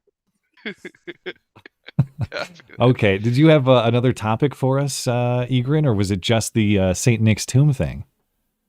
So supposedly, with this new bill that's just showing up now, it just seems like they're just trying to throw any kind of stuff into the mix. It's just like, all right, we gotta think about this. Are you gonna do anything about it? And they're just trying to shuffle and try to get. And who the hell anything knows? approved It was all over X today. Like, oh, look at this thing's in it. Oh, look at that thing's in it. This is how it works. You got 3 days, 72 hours to read 1,500 pages and process all of that. And it's a pile of crap, almost all of which is irrelevant. And they try to sell it. And well, don't you know that they need the money in North Carolina and Florida? And it's like, well, yeah, I'm sure they do. How about They should hire me. You seen the size of that naughty and nice list, man? I can go through that's like nothing for me. Well, seriously speaking, you're in North Carolina. What is it? I don't know how affected the area you're in is or not, but what is the status down there as far as the destruction? It's still pretty bad out there. It's not around me. It was out in the mountains, but it's hilarious when you see pictures of out there and it looks like a third world country. And meanwhile, we're still shipping like billions of dollars over there to other countries. Of course. Yeah. I don't know what's going on here. I mean, why are you basically watering your neighbor's garden while your house burns down. I don't understand that. It's all what pockets are being lined, obviously, and Pretty much. Unfortunately, the pockets down at the double wide in the trailer park, they are not the priority pockets, it seems. No, apparently not. They're usually empty too, because Ma puts her hands right in there and there's nothing left. I'm surprised she can fit her hands in those pockets, actually. But no, she does. She does. That's why I got to get them sewed up every night. Anyway, Egrin, I don't mean to diverge from your point, but did you have more thoughts on the continuing resolution? I would say the fact that like Biden and company are just trying to just wreck everything, pull the copper out of the wall is like, this is worse than they ever done. Like back in 2016, they pretty much did the exact same thing when Obama left. They basically kind of wrecked a lot of things. That way, when Trump got in, it was a lot that he had to recover from. Yeah, I can't remember who controlled Congress when Obama left, but of course, in this case, the bill is being released by Mike Johnson, your Republican Speaker of the House. Yeah, Mike Johnson's like, he'll say one thing and then all of a sudden, oh, I have this special source and it's from a guy with a tiny hat. It's a really important source. I can't talk about it, but it's a really important source. And for some reason, I get money from a particular small area. Is that a quote? That's exactly what he said. Isn't that the press conference today? It's like, I have a special source, I can't talk about it, but this bill, totally important. He gets his money from a small area. Does he keep his money down his pants or something? Oh, definitely, probably there. I mean, somewhere down south. Wasn't Mike Johnson, was he the one that was like the least, the one that was like at the bottom of the list that everybody wanted for speaker? Yeah. They didn't. Nobody wanted him. They didn't think he was.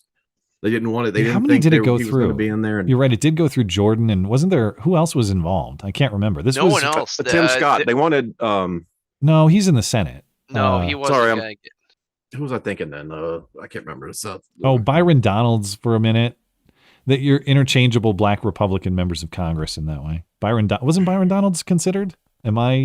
No, I don't think so. I don't. Oh, maybe recall. I'm wrong. Maybe I'm guilty of exactly what I was making fun of. But no.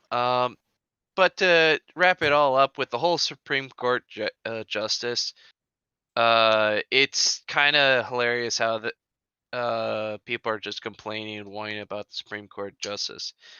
Even like Jordan B. Peterson was like, Kavanaugh needs to resign because the leftists are complaining.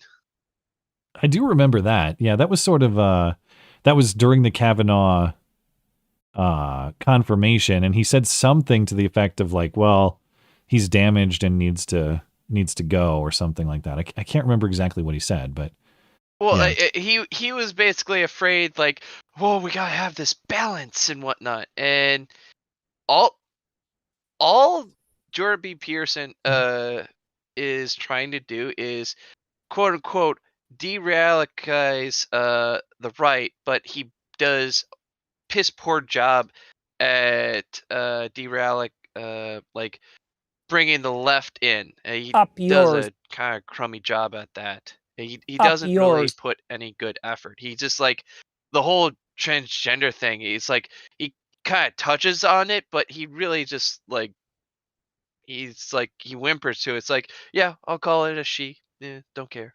Just wait, did he actually do that? Because I thought his whole rise to power was, I will not be compelled to say certain things by the Canadian government. Well, yeah, he won't. He'll say that, like, hey, I don't want to be compelled by the government, but if the person would ask me to do that, like, yeah, I'll do that. I'll call it a she. Those are different things, but yeah, I will take your point that nobody should be comfortable with embracing things that aren't true for the sake of someone else's comfort. I don't know what he said on that, so it's hard for me to. I'm just kind that's exactly quoted what he said. It's like, yeah, I'll say it. Like if they ask for it, yeah, sure. But will he actually acknowledge? Yeah, I'm not doing it. not even because of the whole government stuff. He'll just do it because, yeah.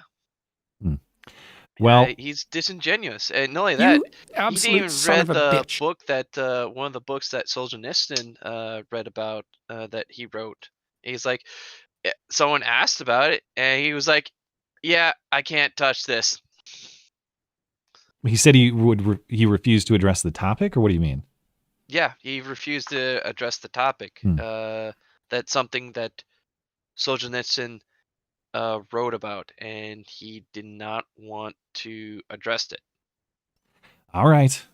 Yeah, I haven't seen that particular exchange, so I'll just have to take your word for it. But Merry Christmas, sir. Happy New Year. Merry Christmas, Happy New Year, and Santa, we need more shotgun weddings. No, well, you know, like I said, I put a stop to that with my shotgun. So No, we need more shotgun weddings. that's what my dad says, but the other way around. Nope, not happening. No, more All right. shotgun weddings. Have a good night. Up yours. Before we move on, I know that Santa makes sure and he checks all little boys and girls whether or not they're naughty or nice. Is there a policy for they thems? Is there what's the gender policy up at the North Pole? So we don't. I mean, I guess we don't do dolls for girls and cars for boys. Now we just do cash. Because you don't know, the one, 3 or 4 years old, they might, the boy could be a girl, and then the girl might want to be a boy. So it's Plus like, they need to raise money for their surgery. A couple bucks, you figure it out. Yeah, and for the hormones, for the surgery, whatever. It's like that one relative you have. You're not super close, so you don't know what their interests are. Well, any relative. I don't know about Dale. You talking about Gail? Oh, Gail. Gail/Dale. Never mind. I thought you were talking about one of my relatives. Or maybe it's your relative Pat. You don't really know what he or she or they are, and it's like cash it is. I got you. Who knows? Who knows what Pat's taste? I didn't hear about that. I have to ask him about that. Actually is. About that. Joshy boy, are you there? Yes, I am. What's we on were your just mind, talking sir? about Santa Claus and how he doesn't want to do gender toys anymore. Well, that's what I was curious about. How is the North Pole work it out. handling gender ambiguity? And Santa says cash. Well, nothing says Christmas like a couple of bucks. Yep. I'm limited to a couple of bucks. Nothing says Christmas like a couple of bucks. Well, we're low on cash this year because of the Maud goes to the fridge like nothing. So we got to keep buying more and more food, and I ain't got enough cash to keep giving the kids. So a couple of bucks here, a couple of bucks there. That's about it. I don't know what I can buy for a couple of bucks. I mean, maybe I can get a pack of gum, but half my money would be gone by then. I guess I'll just have to focus this Christmas on being cold and hungry and not having enough to eat. Thank you, Santa. That's pretty much our Christmases. These days, just another white man kicking a black man down. I'm just kidding. I'm just messing with you. But these days, when people say that, it's like I don't know how serious you are though or not. It's like times are tough, man. And with the way our economic policy has been handled, there are a lot of people that are in that situation. So I hope that you're not seriously struggling in that way. But Godspeed if you are. No, I'm not. Okay. I'm not struggling anymore. But it sounded so sincere. Store. I was like, geez, man. No, well, I was in that position maybe last year, right? I'm struggling a bit less now. I'm actually in a better position because of the type of job that I have.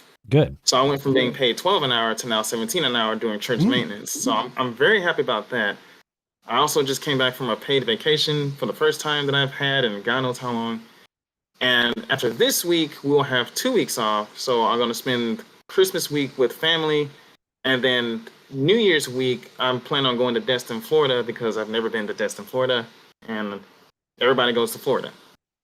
Cool. Well, that's great. So I actually think I do have a buddy who's down there, and he's about an hour away from Destin, if I remember correctly. I just gotta figure out how to get to him. But one of the only topic that I have in mind as of right now. Oh, by the way, you do have 3 new guys. I don't know how pressed you are for time. I see Tim wrote that in the in our Discord server. So yeah, I'm gonna try to get to everybody before the top of the hour here. And so that'll be fun to have some new voices. Yeah. So because I've been on here more than enough, I'm going to make mine very brief so these guys can have a chance to talk. Well, thank you. It's mostly about Canada and Justin Trudeau. First of all, it surprised me that he's been in there for 9 years. since 2015. You said? Yeah, it's been a long time. Jesus, man, I was a fucking freshman in not high school, college at that point. My God. Don't make me feel so old. But yeah, wait a minute, you feel old at that point. Jeez. I do. I was a grown ass man in 2015, supposedly. No, but my entire worldview has really changed since then. Back then, I mean, I don't know Mine that has too. I never. Let me be clear. I don't think there was ever a time where I thought Justin Trudeau was good or cool. I don't remember that ever being in my brain. But there was a time when I was a good boy Democrat voter, of course, and that was was kind of the end of that. Was about 2015 in there. See, I never learned about Justin Trudeau until I think 2016. That shows you how insignificant Canada is in my mind. As it should be. Yeah. Yeah, as it should be. I mean, Trump threatened tariffs on Canada. I think we should just annex the whole country. He's been joking about that. It's a 51st state. The governor's terrible. Just take it over. No, because you can add all those provinces. It doesn't even have to be the 51st state. It can just be part of America. I think we need. They'll automatically be as great as we are. They all become state. I think we should be more selective. Like you got to take Alberta and Saskatchewan, but not British Columbia and not the French part. And we should trade. No, not Quebec. They can keep all. They could get New York. Give them. Well, I don't know. There's a lot of money in production still in New York and California, so I should be careful. But I'd be willing to arrange a state for province trade for the right provinces. I never considered that. No, see, I would probably just go for all of it. It says, this is all of mine now. You do as I say because I'm the president and you're not. What about Greenland? There's still Greenland talk too. Yep. Yeah, Greenland is in that list. It's in that list. If I was since I like monarchy so much, if I were to start building an empire, right, I'll build a North American empire. I'm pretty sure Greenland would just agree with just be a part of it. There's also all the islands in the Pacific that we currently control. They'll just be a part of the empire as well. Well, speaking of the monarchy and the crown, isn't Greenland still under the Danish crown? What does the Danish crown have to offer Greenland? What are they gonna do? Fight us? What the fuck did they even have over there? The Viking Age is long over, Yes, the Viking Age is done. Okay, They got their asses kicked by Alfred the Great. Hey, they don't have any teeth anymore. All right, and then part of their kind decided to become French and become the Normans. Now I respect the Normans, but they're still French Vikings. All right, so I don't care what. No, didn't Trump try to buy Greenland at one point? There was talk of that in his first term. Yeah. No, dude, that's not how you do conquest. You just take it over and say this shit's mine now. Fuck you. Yeah, Trump should put on the Jon Snow jacket and become king of the North for real and just take this stuff over.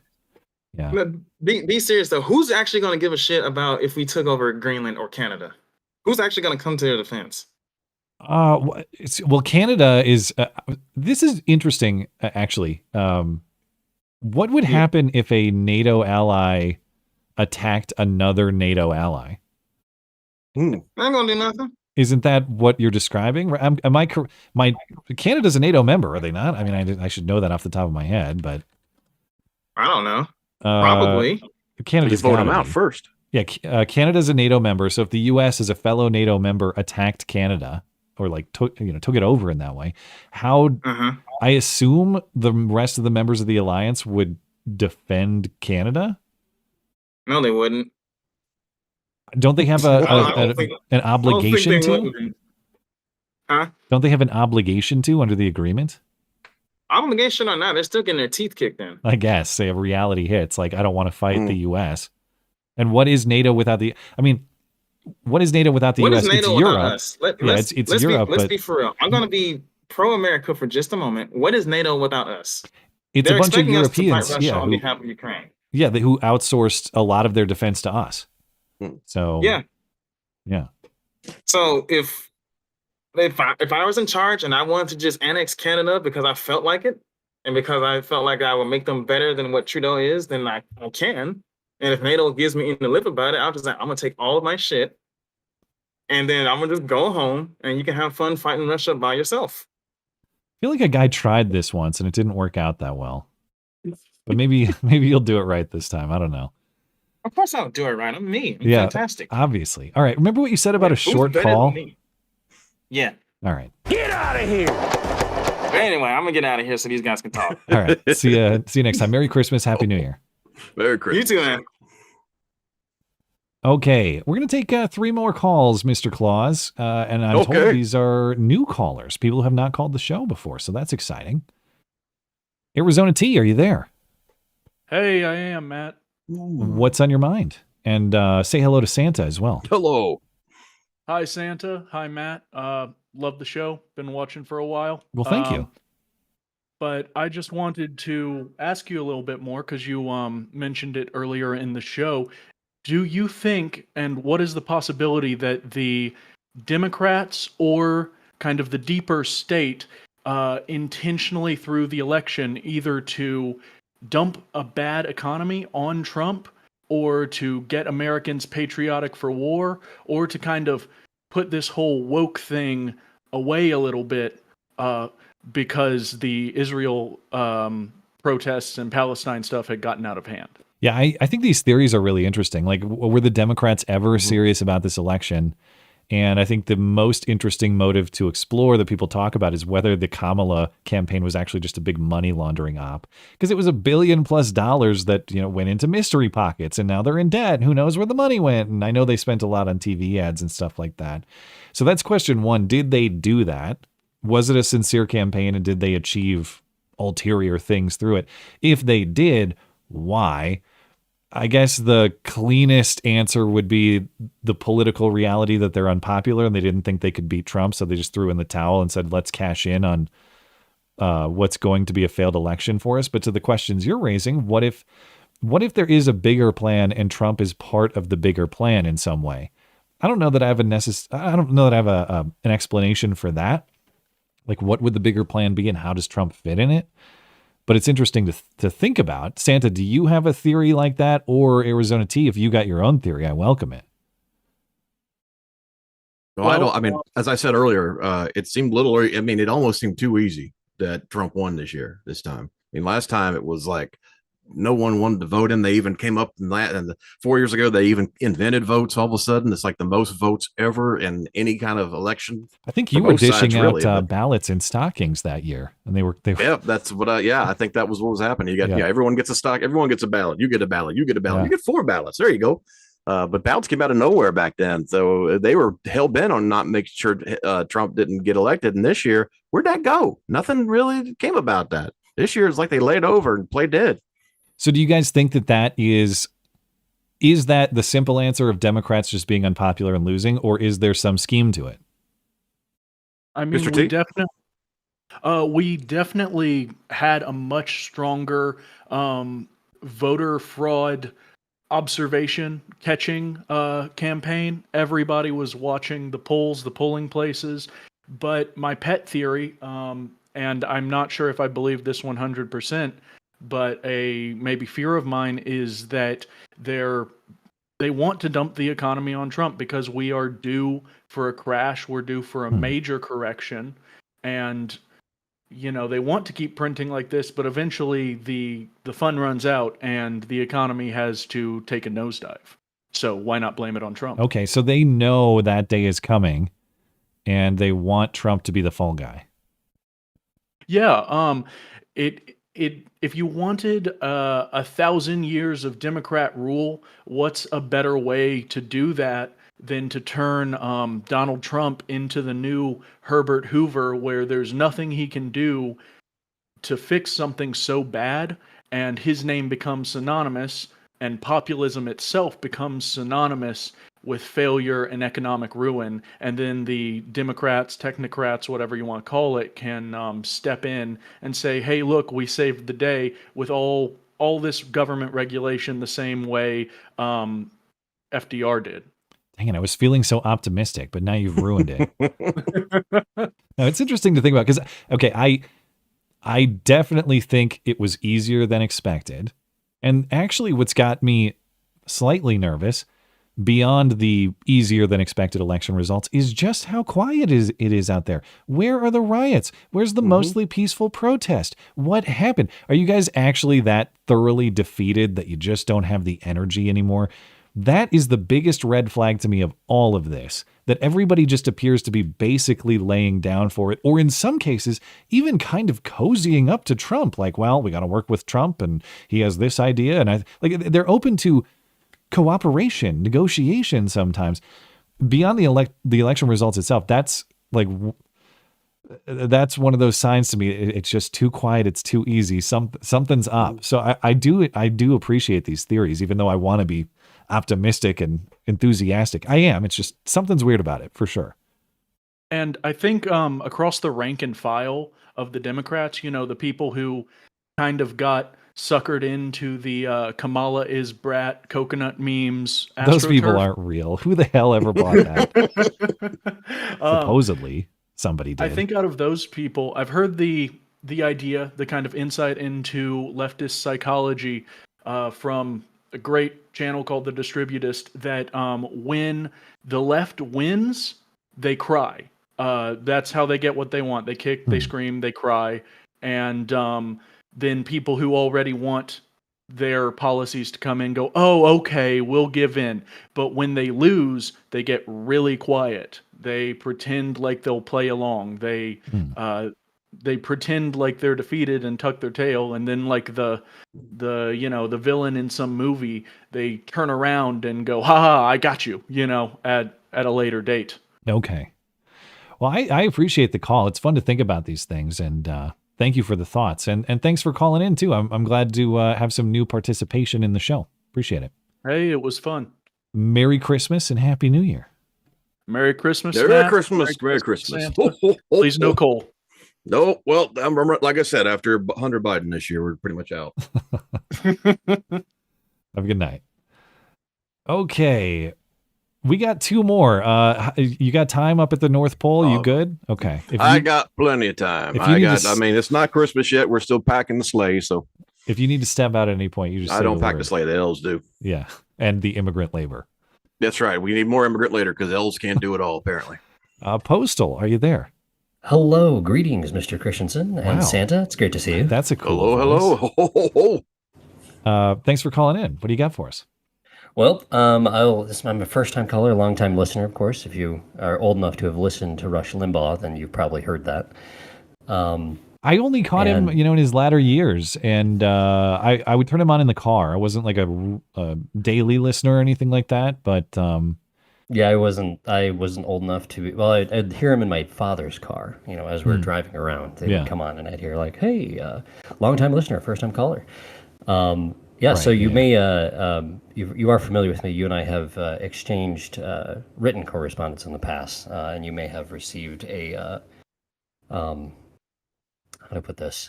You may have received old grape juice from me. I certainly wouldn't be sending. Okay, yeah, I know exactly. Can I? How can I confirm this? You received it by courier, private courier, of course. Yeah. I know what you're talking about, and I'm also thinking of a particular. I'll just say cap. There was a cap. Right? Yes, you may have received. No, you can come out and say it. You may have received fur products from me. There's no legal complications there. Santa's like, what the hell are you talking about? Yes, this isn't a prostitution thing, is it? No. Thank you very much. I will say I've received some interesting things by mail, and those are some of the more interesting. So thank you for that. No, well, I'm happy to provide. So I just have one subject this evening, and that is Christmas traditions. I don't know if anyone else has brought up theirs yet at this point. But Not my much, plan no. is, you did mention, I believe, I don't know if it was on your Sunday show or recently, that this is your son's really his first experience with Christmas, where he's kind of going to be able to remember it. He's going to get it. Yeah. And that's a really, really special time. I have 4 children of my own.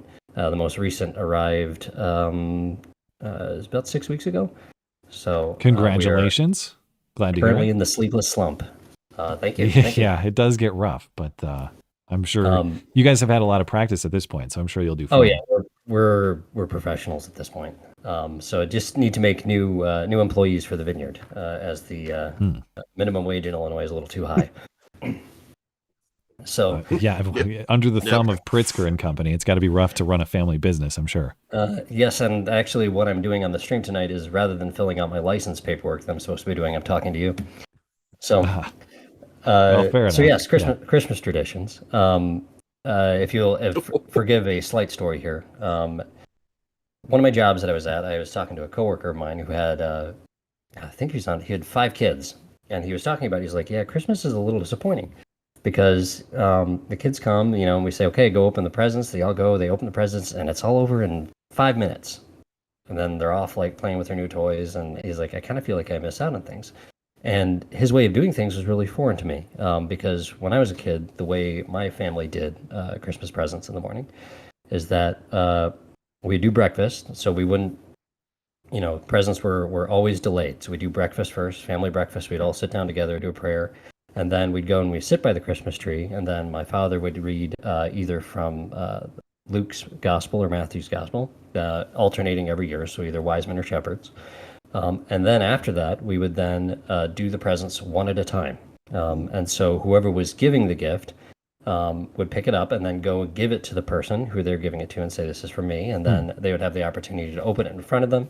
Everyone would get to watch and see the reaction of the usually it's the child. That's the reactions you really want. Yeah. You get to see the reaction of them doing that. And then they, when they forget because they're so excited, you get to remind them to say, thank you.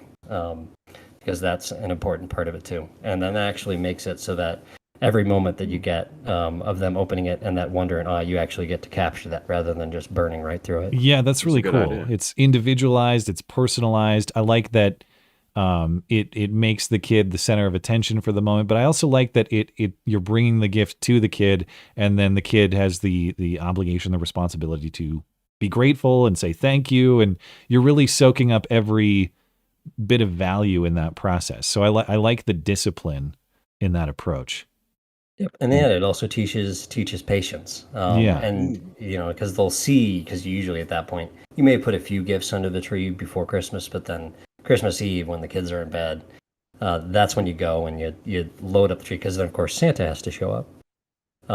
Yes. The one question that my friend and my coworker asked was like, well, how do you do Santa then if the person who gave the gift has to bring it up? And it was always that there would be 1 or 2 gifts that were from Santa, and our kids are not true Santa. Sorry, my apologies, Santa, but my kids are not true Santa believers. But they will play along on Christmas Day because that's part of the fun as well. So you deliver. Who does the Santa gift delivery? Do you do it? How do you handle the actual exchange? So usually be my wife. It'll be my wife, or I will be like, oh, well, you can go over and look at that gift right there. Tell me who it's from, and if it's from Santa, then they can get up. So still the same process though, like still one at a time, still all of that. Right. Okay. Always one at a time. I'm gonna think about it because we haven't even, as I mentioned previously, I committed the sin of putting a Christmas tree up before Thanksgiving. I don't know if there's a Santa official policy on that, but there is. Okay, so maybe I do get, maybe there's one more brick of coal left over in the pile for me on that one. But I promise you, January 2nd, that thing's coming down. I'm not one of those. My wife is the same way. One of those people that leaves their Christmas lights on their house until March. All right. This is a society. We have rules. Okay. And don't be a psychopath. I won't be one of them. Anyway, what was I saying? Oh, we don't have gifts under the tree yet.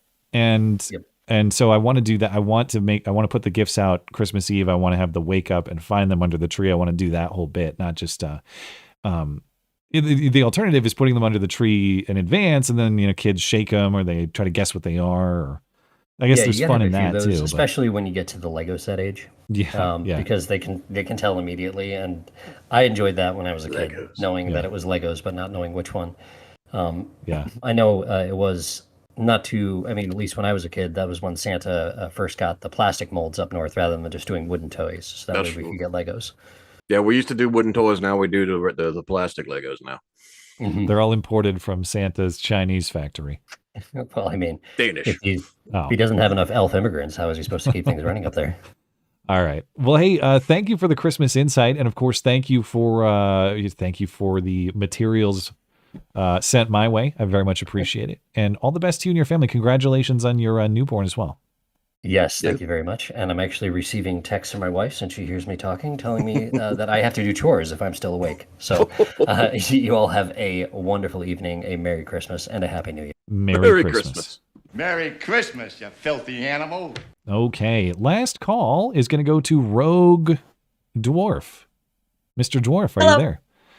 Now, are you? This is not to be confused with a Christmas elf. You are a dwarf and not an elf, right? I am a dwarf and not an elf. Okay. Well, Santa's hiring, I hear, if you want to become an elf, but I don't know if I don't know what the dwarf policy at the North Pole is. Yeah, you'll have to clean up after Blitzen. Okay. No, I'm really not interested in the cleaning up after the reindeers. Yeah, especially not him. He has IBS. You got to watch out for that. God. Okay. Yeah, last week Gary got into the bean dip, and you know how much it costs to have a 4-acre toy shop completely deep cleaned and dehumidified and de-snet scented? Because I do. How much does it cost? I thought you only had a couple of bucks. Nah, that's why I just have a couple bucks. I see. You spent it all on the all right. Cleaning out the reindeer. That's right. What's the term? Anyway. What do they call it where you put all your horses? What's the facility that you put all your reindeer in? What's the term I'm looking for? A corral? Yeah, corral. Is that what you call it up there? Anyway, Rogue Dwarf, what's on your mind? Sorry to derail it with Christmas I will indulgence. try to stay on topic because I want to talk you into going back to the movies. You were not sufficiently tortured. You mean like when you say going back to the movies, you mean going back to a movie review segment, or do you mean like going to see movies in theaters, or what do you mean? No, the movie review segment, mostly because you kind of trashed one of my favorite movies. So I think you need to Which one? How dare you? Fifth Element. Oh yeah, I didn't trash that movie. I didn't like it very much. Oh, he hated it. Yeah. What did I give it? Do you remember? I could go look up on my website. I don't remember. I just remember going, I'm so 3. disappointed. I get it. I don't have a problem, but You have no taste in movies, Matt. Let me. That's another coal. That's another lump of coal. Let me go into the archives, deep into my website, and find it while you tell me what I did wrong. No, I just don't think you were sufficiently tortured. Therefore, Oh. you need more of the 80s cheese or... Well, that movie's not 80s cheese, though. But you're saying but that I need I more to think get of back into the 1,000 movie, things or like- to get back into the mood of it? Well, like, Cherry 2000 would have been great for you to have watched because it involves sex bots. It was funny. But there are so many different movies that, like, nobody picked that I thought would be just so much fun for you to hate. Oh, you know what? This movie was Luc Besson, or whatever his name is, too. The guy from freaking the pedo movie with Natalie Portman. You were right about that one. That was a creepy movie. Yeah, that's a part of the reason I hated this movie. I gave it a 2. Like I said, you trashed one of my favorite, but it's and fine. this had the what's the name? The guy who does the Jackie Ruby Chan Rod. movies. Chris Tucker was awful in this Ruby movie. Rod. Oh my god, it's taken me back to why I hated this freaking movie. No, now after looking at this, I'm never going back. I gave this far too high of a score. Rogue Elf, I'm sorry. Rogue Dwarf, Rogue Elf, Rogue Dwarf. What's your favorite movie, Rogue Dwarf? Sorry. I said Fifth Element. That's it? your That's your favorite most movie favorite one? ever? That is actually my favorite movie. Wow. Okay, so what do you like so much about this movie, real quick? It has a little of everything. It's got action. It's got adventure. It's got Bruce Willis. All right. Okay. Fair enough. Yeah. I one of the things I didn't like is it was a Star Wars ripoff. they stole the Coruscant cars. No, this was before that, You though. realize Star Wars is also a ripoff. Yeah. No, I think Star Wars ripped them off. And actually, I praised that. In the review, I said that's cool that it was influential on Star Wars. So clearly, they didn't steal it from Star Wars. But yeah. All right. Well. Okay. So my thing with the movie review segment is a couple things. One, that it does actually take a lot of time because I know it sounds silly in like a frivolous context like that, but I do take it seriously, and I don't want to. I know for as much as sometimes people hate my movie takes, I do take that seriously. I watch it attentively, and I want to come to that with quality thoughts about why I like it or I don't like it. And all told, like watching the movie, thinking about it, putting together the written review, that is many hours, like 5-6 hours to put all that together throughout the course of the week. And it especially with just what's going on lately and having to kind of rebuild everything and think about what kind of content I want to make. That is just not a great use of my time, at least for the time being. The other thing about the movie reviews, though, is almost more than anything, I think that's one that kind of does require two people. You know, it's like if it's me talking about news, politics, breaking it down, you know, it's nice to talk about things with people. I like doing that, but I don't think it requires it necessarily. Movies, I don't know that I would enjoy talking about them on my own as much without kind of the back and forth on it. I can actually understand that aspect of it, but I think, at least from my perspective, you kind of take it way too seriously. You're not supposed to, I understand because you're reviewing it, you want to take it seriously. Yeah, I want to come contrary to some perceptions that I might be trying to troll or bait hate or something like that. I'm not. I want to come with thoughtful opinions about every movie, and that does. Otherwise, why am I doing it? You know, if there's something in my show that is not thoughtfully put together or intentionally put together, why am I doing it? And that goes for really anything, not just the movie segment. I don't want people to think I'm just wasting time or that I don't care about the material that I'm putting out there. Fair enough. But I'm not saying never. You know, I mean, it was fun to have something like not strictly political to talk about, and it did it did increase my cultural understanding and my ability to know movie references and all that. It definitely had value, and so it could come back, and I appreciate the encouragement. Favorite Christmas movie? I guess I don't. Well, it's got to be Home Alone. Have to say Die Hard. I did like Die Hard, and Die Hard is absolutely a Christmas movie. Yeah.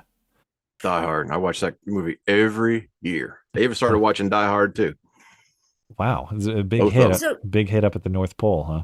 Oh yeah. Since you mentioned the Jumanji Supreme Court, who shouldn't be on the Supreme Court. Have you ever watched Romeo and Juliet? As in the actual Shakespeare play? Yes. I don't know that I've watched it. I've read it, but I don't know that I've watched a production of it. See, I've read it in high school 20 odd years ago. I'm fairly certain Juliet actually lived after Romeo, because she woke up after her poisoned, comes to and goes, "Oh, he's dead. I kill myself now." Right. Yeah. So the whole point of their weirdo thing doesn't make sense anyway.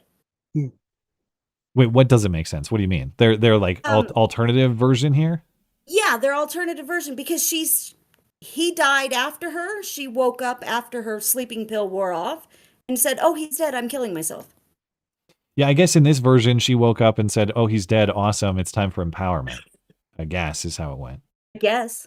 I'm oppressed no longer. Yeah. I am Julia. I'm free to be unpowered now. Yeah. Hear me roar. However that was.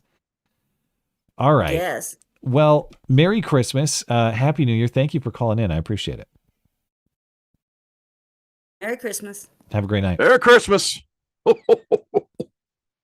I do have one more caller with a provocative name, Santa. Do we dare? Oh, up to you.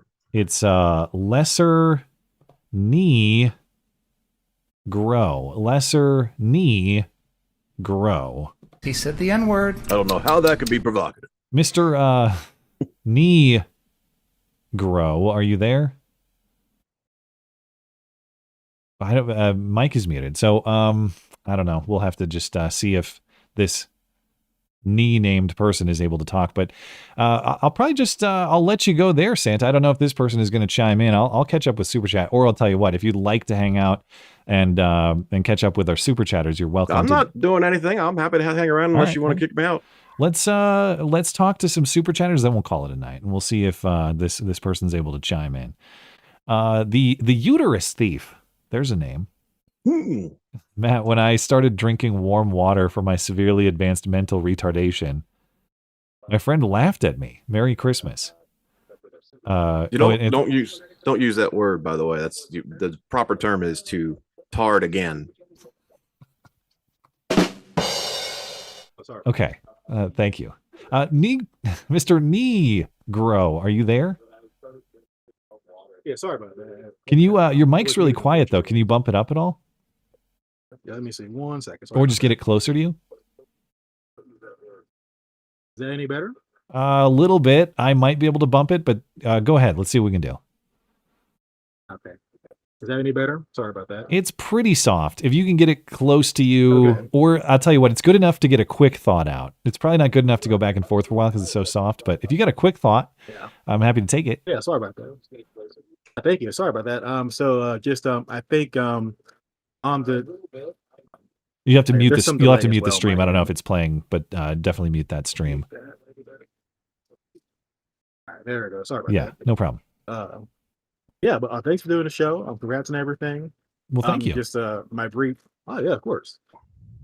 Just my brief thoughts are: anyone who is going to be a dissident politically needs to start taking like their online privacy a bit more seriously. Okay. Because as the as the G6 riot showed, they will hunt you down with your cell phone data and put you in jail just for having the balls to dare to dissent in person.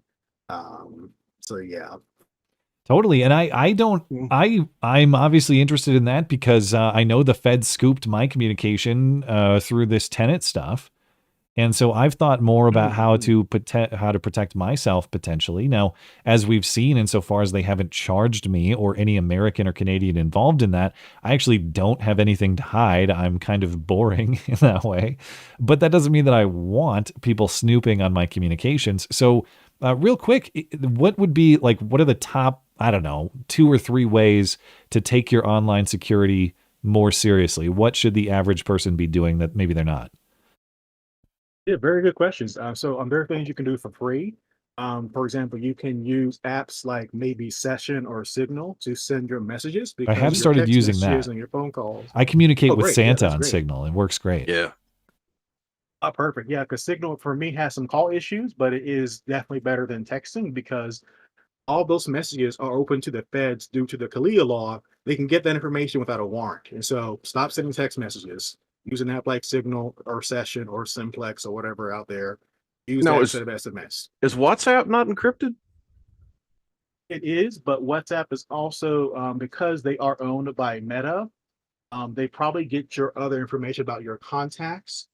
So what they usually do is they'll pull information called metadata. So it's like who you're talking to, what time you're talking to them, and that can actually build a profile about you. So even if the contents are encrypted, the other data is still highly suggestive. So I wouldn't use WhatsApp. It is ending encrypted, but it still gives more away about you even indirectly. Unfortunately. Got it. Okay, so use Signal. What else you got? I would also, if you have sensitive email communications, don't use things like Gmail. Obviously, they scan your emails all the time. They scan your Drive photos. That's how one dad was actually investigated by cops because like he had taken photos of his son's medical condition. It happened to be around his genitals. Oh, and no. So Google saw that. Let's say again. I said, oh no. Yeah, you can see where this is going. COVID. Yeah.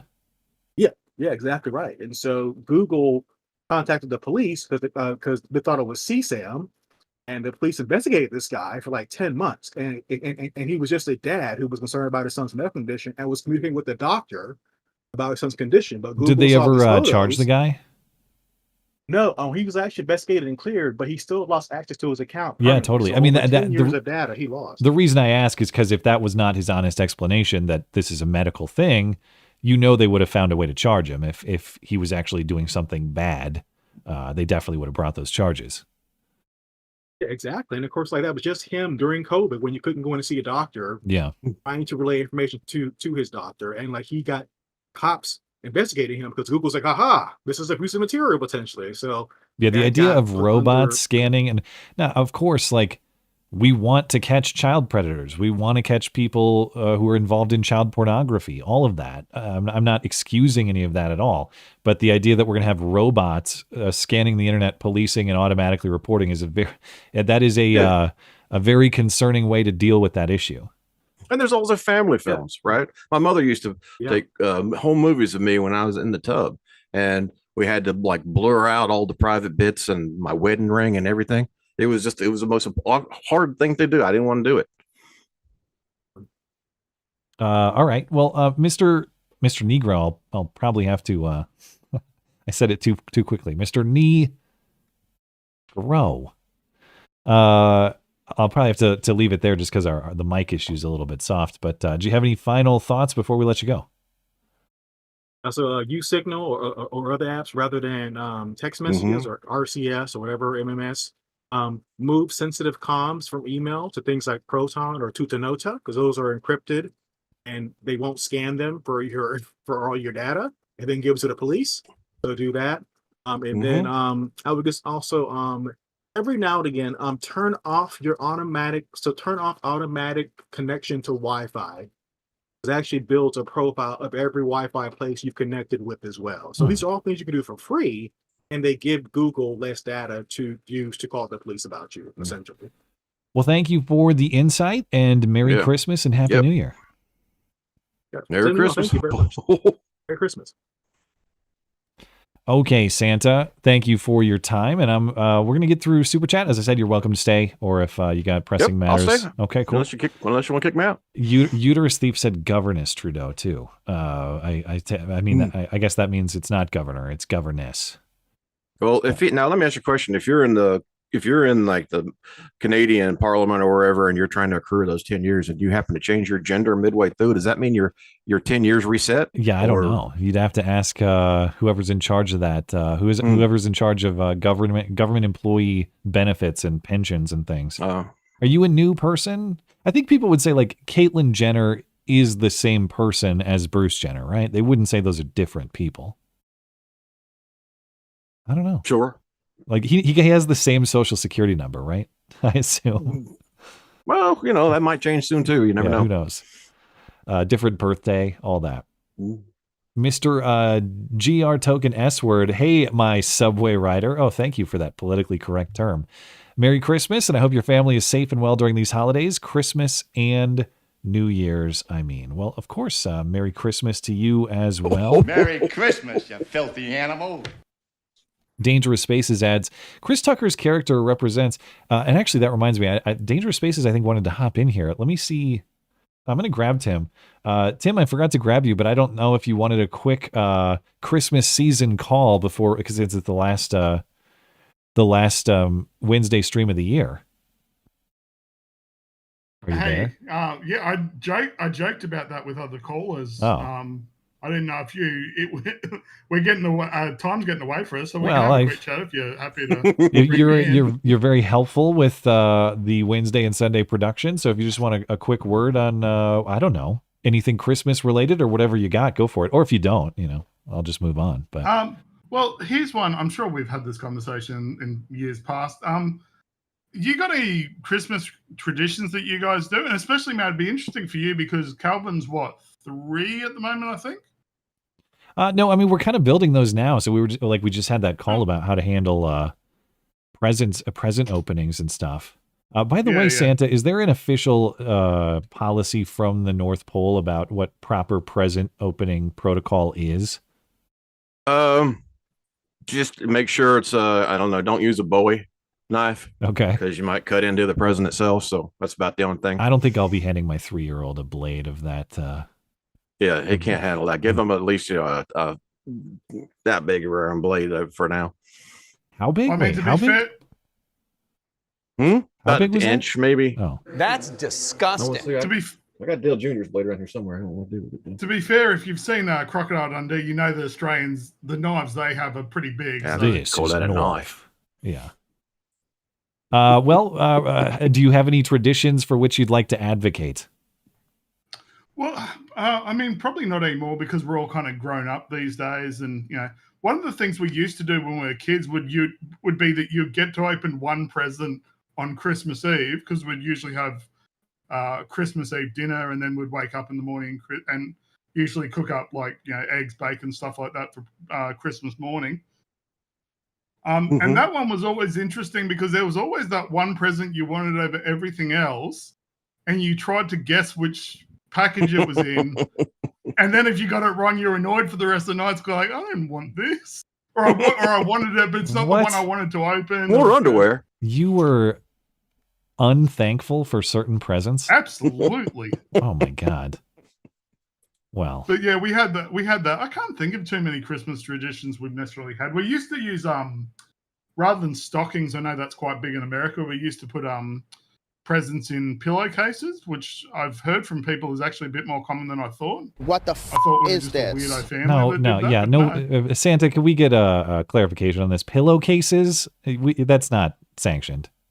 No, not at all. Okay. No. Okay, that's all you got around. You know what pillowcases are for? Stuffing with coal to beat your ass for hanging pillowcases over the fireplace. That's what the pillowcases are for. It's summer here. We don't have fireplaces at Christmas. Well, this is why your country is so backward, okay? Well, I'm reliably informed by some people my country might not even exist.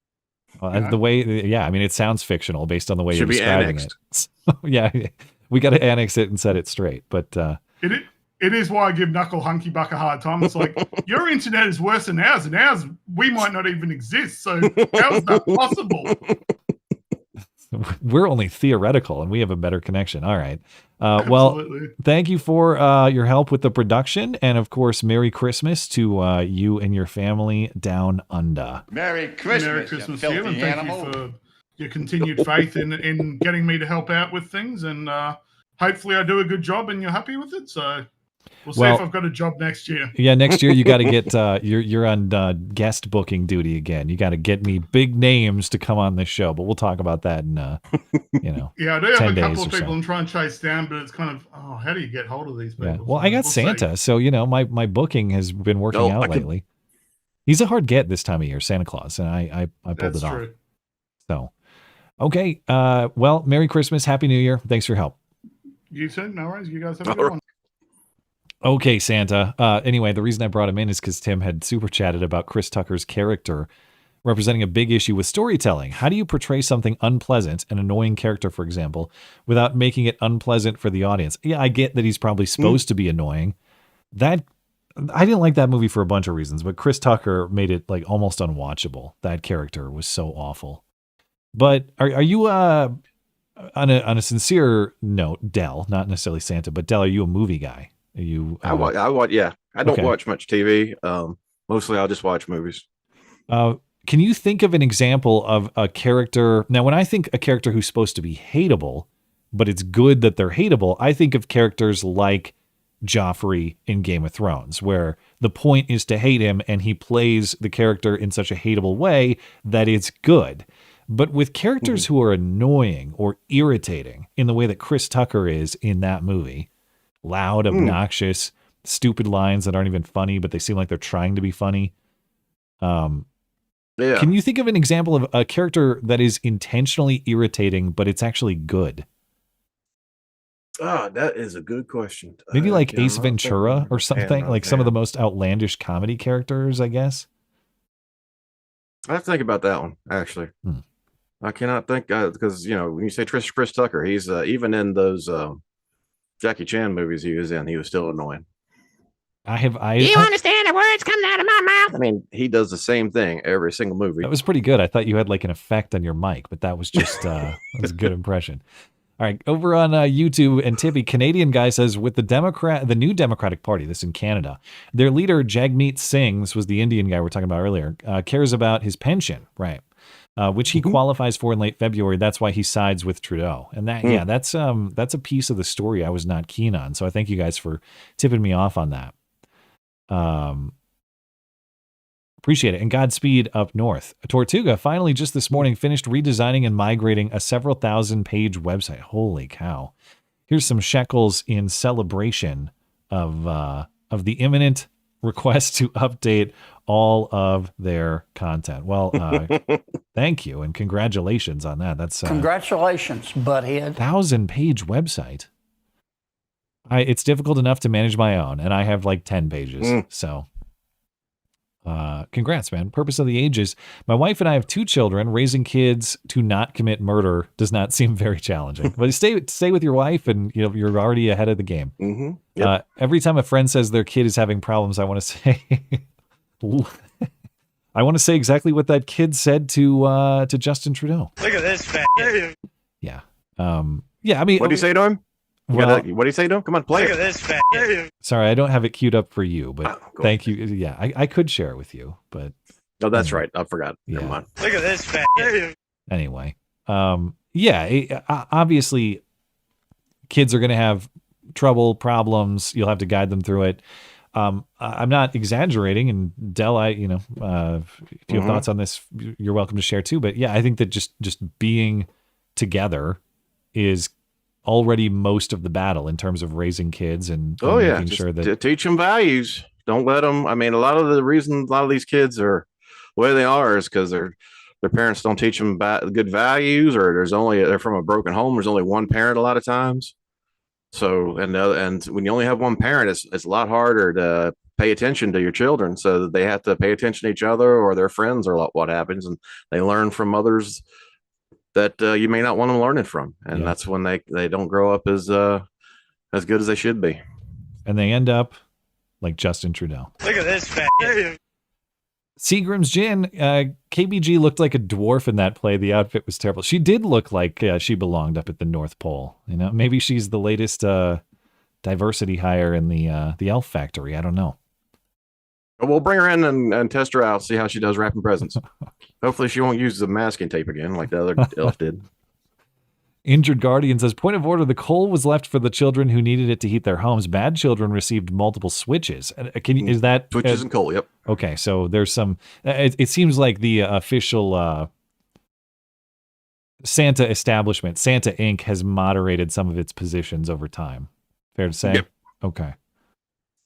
Bad children received multiple switches. P.S. Should I avoid the last 6 episodes of Yellowstone? I heard stories. Now, I without spoiling, because I know people are watching the show now, I will say that I think the end of Yellowstone did a pretty good job for the circumstance of Kevin Costner leaving the show. And that's not, I mean, if I'm spoiling that for you, you haven't been paying attention to the news. I know the criticism out there is that it is some sort of quote unquote woke propaganda or progressive propaganda. Even though I'm not thrilled with the ending, I don't actually take it as a woke or progressive political message. I think it actually does make sense, especially if you've watched 1883 and you understand the way that the ranch came to be and the conversations that were had at the time of the establishment of the ranch. Doesn't mean I love the ending. I don't. But I really don't think that this is like a woke progressive politics thing. I think that the people that are saying that, in my opinion, are kind of looking for that to be mad about. And again, there were a lot of things about the last 6 episodes that I was actively making fun of watching it with my family as someone who loved that show, loved that series. So I have plenty of criticisms about it. I can't really get into them without spoiling for you, but I really, if you're on the fence about watching it, I would not say avoid for the reason that it's like political propaganda. I really didn't take that away from it. So give it a shot. Overall, great show. And I will continue to watch the spin-offs from Taylor Sheridan. Great story. Compelling and rich. Proto says, Santa or Dell, God bless you. Memory eternal to Mod. Indeed, man. Hello, Proto. Merry Christmas. Is that, Proto sure personally or what? No, I don't. It's just she said hello, so I'm going to say hey back. It's as though you knew exactly who this person was. Huh? But yes, thank you, Proto. Oh, I visit everybody at night sometimes. You do have a lot of friends. You're like, gotta be careful. You're like Tim Walls with how many friends you got out there. Yep, friends with lots of school shooters. I've become friends with school shooters. Oh, this could be people who are been shot at by schools. Whatever. Do I ask how Santa treats the school shooter kids? No, I'm gonna maybe I'm switches. Switches. Appropriate application. Epic Bonkers, Carmageddon by Aya May is an extremely recent song that speaks to the overall culture of the last 5 years. It seems like a version of Rich Men North of Richmond by Oliver Anthony. Worth a listen or 25. I don't know this at all, so I'll have to take your word for it. But I tell you what, if you send me an email with the link to it, I'll be happy to check it out. Are you familiar with this particular artist or song? Never heard of him. Okay. Well, I'll take your word for it. Epic Bonkers, Merry Christmas, Happy New Year's, and thank you. Walsey says, Merry Christmas. Will Santa be arriving by drone this year? New Jersey might be dicey. That's true. I mean, there's not enough drones that could carry them all around, so that we wouldn't be able to get around. Now, does your sleigh, these drones are like at a 400-foot range above ground, something like that, 400 feet up in the air.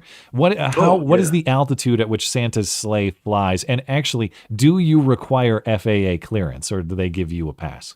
No, well, if there's an FAA app that they track the progress of with Santa all over the world. Yeah. So yeah, they do know where I am at all times. I wasn't thinking about these drones though. I'm going to bring my shotgun this year. If they actually, if these drones down Santa Claus, I mean, it's drone war. It's World War drone at that point. No, wait. Let me tell you something. Let me get my 30-06 out, and those drones don't stand a chance. All right. I think we're all set, man. Looks good on Rumble, looks good on Odyssey, DLive, YouTube, and Tippy. Well, I tell you what, Mr. Claus, Mr. Dell, I appreciate your contribution to the show, not just tonight, but throughout the history of the show. Sure, of course. And no problem. And I got to get ready for obviously for Christmas, and then get ready for the celebration afterwards, the big old post-Christmas party. Well, you are welcome back in the future. I hope we can take some calls again sometime soon. And but in the meantime, Merry Christmas to you and your family, and Happy New Year. And I will speak with you soon. Merry Christmas to you, and Merry Christmas to everyone out there. All right. Ho, ho, ho, ho, ho. There he goes, our friend Dell the Redneck as Santa Claus. There's we appreciate all my windows it. Close those windows and get the hell out of here. All right. Appreciate everybody this evening. Thank you for not just this evening. The Wednesday show has been such a weird thing for the last year because, of course, I moved the Wednesday show over to Tenet, tried doing that over there.